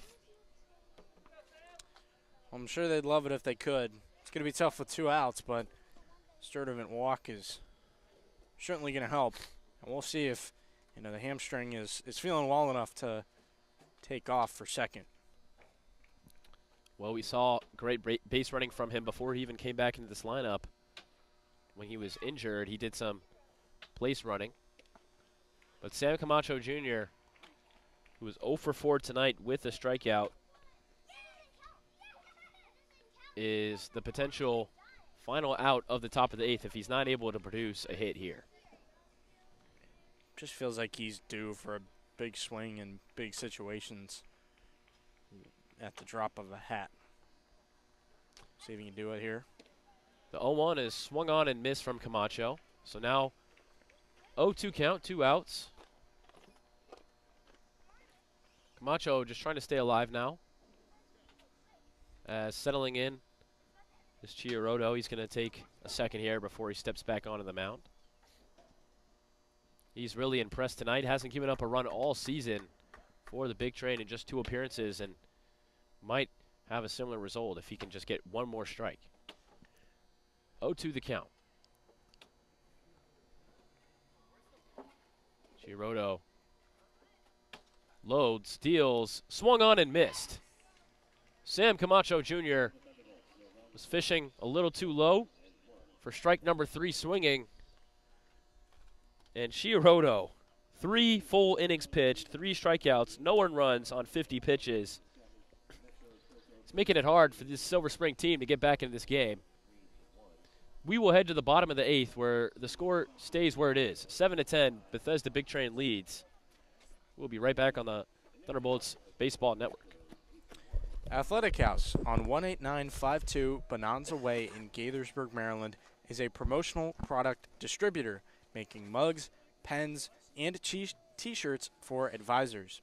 The Athletic House can supply your company with every possible promotional product from 3,000 suppliers. With so many ad specialties available, the Athletic House can help leave a lasting impression with your customers, and they will create long-lasting relationships with your clients. The Athletic House is a proud supporter of the Silver Spring Tacoma Thunderbolts.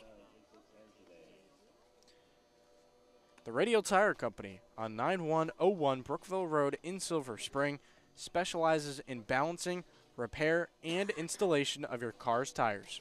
The Radial Tire Company has experienced technicians with a commitment to quality service, advanced equipment for balancing and installation, and comprehensive repair options. The Radial Tire Company on 9101 Brookville Road in Silver Spring is a proud supporter of your Silver Spring Tacoma Thunderbolts. Bottom of the 8th is looming. Vincent Anzadi comes in for the Thunderbolts. Franco Pastella's day is done. Pastella did a great job of producing 3 outs with no runs previously. Did have that 1 earned run. He gave up 4 when he inherited the Josh Erd bases loaded situation, but only 1 of them counted. But now Vincent Anzadi is up to face the Big Train. He's going to warm up, and while he warms up, the Bethesda Big Train are only 1 more inning away defensively from their 10th straight win.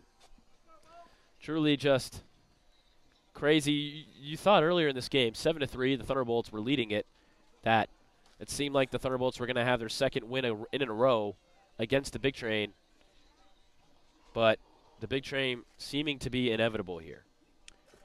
Yeah, and Anzade is coming in. He's thrown 4 innings so far, 4 strikeouts in 3 appearances. We'll see what he's got today. Seems like he's working his way up into the circle of trust for Brock Hunter.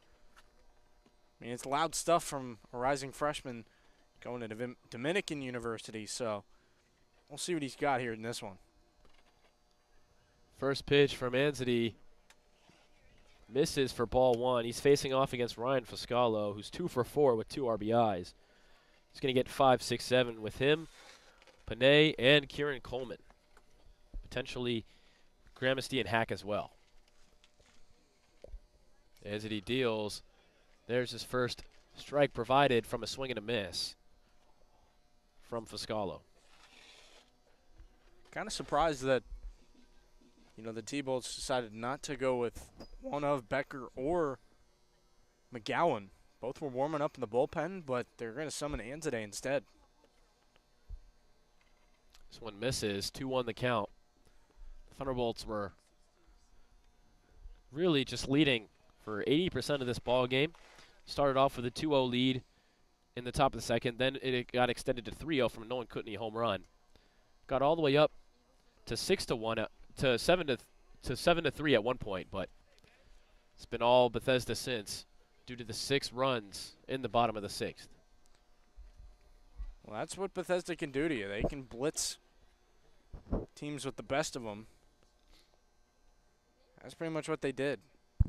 Put up 6 runs in 1 inning. So, next thing you know, it's going to put you on the defense real quick. Well, there's a good sign. Vincent Anzade gets his first strikeout. Fuscolo goes down on strikes. Just a nasty pitch with the off speed down low. There's out number 1 in the bottom of the 8th. Pitch from Anzade. Huge confidence booster for him to get that first out quickly. Now he's got to keep it going. Next up, Logan Panay. He's reached base plenty tonight, only registering 1 full at-bat. In that at-bat, he's 0 for 1, but he's reached base due to walks.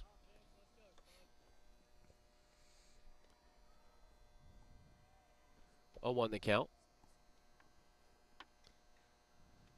And today deals. Swung on, but ripped foul. Oh, no, that is fair. Excuse me. Fair. He's going to try going to 2. He's going to get there after the throw to Prell was there on time, but he was way off the bag because it pulled him. So a sliding double from Logan Panay. There's the first hit of the inning. Oh, this is a nice swing by Panay. Ripped it down the line, forcing Puvel to kind of go into the corner and pick it up. And Puvel has great arm strength, got it in time. It was just a little bit offline, and Panay's kind of one of those Charlie Hustle type of players where he's going to turn on the Jets pretty quickly, and that's what he did there. Shortstop Kieran Coleman up now. He's 2 for 4 on the night. And almost taking off was Panay, but he's going to head back after ball number 1. Thunderbolts really can't allow another run to cross, as they already have to deal with 3 in their last chance in the top of the 9th after this bottom of the 8th. You absolutely can't allow any more runs if you're the T-Bolts. That's only going to put you in more of a hole than they're already in. You don't want to make the offense work harder than it has to. This pitch is fouled from Kieran Coleman, and really you just expect aggressive defense from the Thunderbolts at this point. You're going to target the lead runner. Well, you got to tighten it up, and you can't make stupid decisions out there. So they're going to make the outs that they need to. Anzade in a 1-1 count, 1 out. Panay standing at second. Looking back to him is Anzade twice. He fires.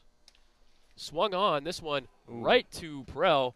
Nicely gloved. Advancing to third is Panay, but out at first is Coleman. 2 outs on the board. That was hit so hard to second, and the fact that Aiden Prell just corralled it the way he did. He knew how to play it on the hop and fired on to first. Really advanced there from Prowl at second. Looking really good. He's had a couple of nice defensive plays today. And now Antone's just got to get that last out. And today, going to have to get that last out against TJ Gramesty, who's been 2 for 3, 3 RBIs tonight. Certainly won't be easy. No, but sirree, Bob. First pitch is in there for strike number 1. Good to get ahead of that start. The Thunderbolts are going to need Panay to not score from third if they want a chance. 3 runs is the difference between these two teams. Second pitch bounces in. Gets a little bit away from Schmelzer, but nothing to worry about. He throws it back to third, trying to catch Panay off guard, and they got him! Unbelievable! Panay was just slightly walking back to first because Kai Schmelzer, the ball went away from him, and Schmelzer throws over to third base because why not? Why not? And he grabs him. Panay, not even looking, gets tagged out. That's the third out. Wow. Very unorthodox. Simply just pinned him. And really heads up, Kai Schmelzer, I'm telling you, man, that back pick is nasty. Catching Logan Panay sleeping for a hot minute, and Big Train missed out on what potentially was a huge 4th run. Well, let's see if the bats can get going for the T-Bolts. They're down 3 runs, and they got 3 more outs to get them. 7-10 is the ball game. Top of the 9th coming in just a second. Chuck Levin's Washington Music Center at 11151 Rears Mill Road in Wheaton, Maryland, has been serving Washington musicians since 1958. Chuck Levin's is a family-run business and is famous for instrument sales and its repair facilities for guitars, woodwinds, brass, strings, and electronics. Open Monday through Saturday from 10 to 6. Chuck Levin's Washington Music Center at 11151 Rears Mill Road in Wheaton, Maryland, is a proud supporter of your Silver Spring Tacoma Thunderbolts. Wild Bill Sports is all about travel baseball and fun. At Wild Bill Sports, travel baseball is the journey players take to develop skills, increase confidence, and grow with integrity, both on and off the playing field. Wild Bill Sports also promotes community engagement and giving back. Contact Wild Bill Sports at wildbillsports.com. Wild Bill Sports, a proud supporter of your Silver Spring Tacoma Thunderbolts. Well, here we go. This is the last opportunity for the Thunderbolts to try to get in the way of the Bethesda Big Train 9-game winning streak that would extend to 10 tonight if they get 3 more outs. Here we go. The Thunderbolts, down 7-10, are going to have Nolan Kutney, Marco Polizzi, and Griffin Puvel. 5, 6, 7 in the order. If those go well, Kai Schmelzer and Aiden Prell potentially up as well. Once again on the mound is Chiaroto. He's gone 49 pitches, 3 innings, 0 earned runs. First pitch to Kutney, swinging for strike 1. He's already got the home run in this game. I'd really love to see him start a rally, potentially, and we'll see what he can do. This one misses. 1-1 the count.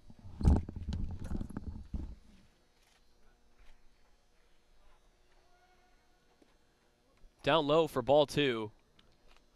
Kutney battles back into this count.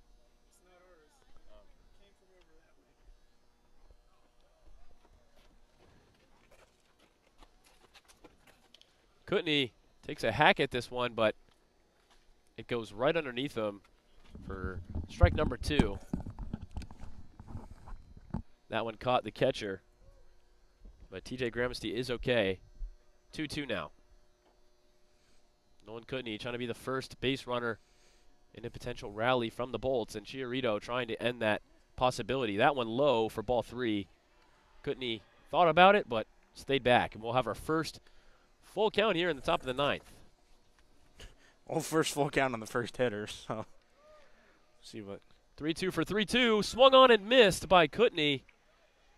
Chiaroto has just been dominant tonight in relief. There's his 4th strikeout of the game. He's gone 3 1/3 now. And just 2 more outs for the Thunderbolts to work with. They're just keeping it rolling, man, and I respect it. Chirotto has been dialed out there. It seems like he's going to keep it going into the 9th. Polizzi was able to double off of him the last time he faced him. But Colin Gibbs did as well and struck out looking the next time up. Polizzi is 2 for 4 now. He's got that solo shot and the double. And he swings hard to foul this one behind him. 1-1 the count. And it's been a really good offensive effort from the T-Bolts. They were consistently plating runs and kind of just fizzled out. Bethesda picked it up, and now here they are. They get 2 more outs to go in this ball game. And there's a swing and a miss from Polizzi. 4 more strikes to go and 2 more outs. 1 more strike at this at bat for Polizzi. 1-2 the count. 1 out. Chirotto has just been absolutely unhittable. The 1-2 bounces in. 2-2 the count. If you want to make a chance to make a rally, it's got to happen right now. It's going to be really hard to do it with 2 outs, given the way Chirotto's rolling. Polizzi gets contact here, but it's hit right to third base. He's going to try to beat out the run, but he's a step too slow. There's the second out. Chirotto once again just seeming to be unhittable. He's given up 2 hits total and 3 2/3 pitching. Just unreal stuff. And down to the final out, the lifeline is Griffin Pouville. He's a pretty good guy to have up. Very high upside in the bat of Pouville in a spot like this. Polizzi was so close to beating that out. Panay was just 1 step ahead of him at the hot corner. First pitch to Pouville is strike 1. 2 more strikes left to give for the Thunderbolts. This would propel them to 7-21 with the loss. Swinging hard was Pouville, but goes right by him. 1 strike left. Bethesda is 1 strike away from a 10-game winning streak, the longest of the year by any team. The last team to beat them 10 games ago was the Thunderbolts on the second of that doubleheader. The 0-2 is dropped and is outside, or excuse me, inside for ball 1. So not able to end that one on that pitch. Pouville stays alive. One of the most patient hitters in this order.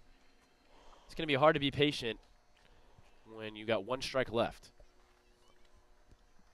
Joseph Chirotto has 4 Ks on the day, looking for the 5th one. That would finish 4 total innings pitched with no earned runs. Here's the pitch. Pouville gets a piece of it, but he goes right to Gonzalez. He flips it over to Chirotto, and that's the ball game. The Bethesda Big Train get to 10 wins straight in a 7-10 win over the Thunderbolts. This one was 7-3. Bethesda scored 7 unanswered to come back and win it. The Thunderbolts showed a lot of really good stuff today, but unfortunately fall short. They'll move to 7-21.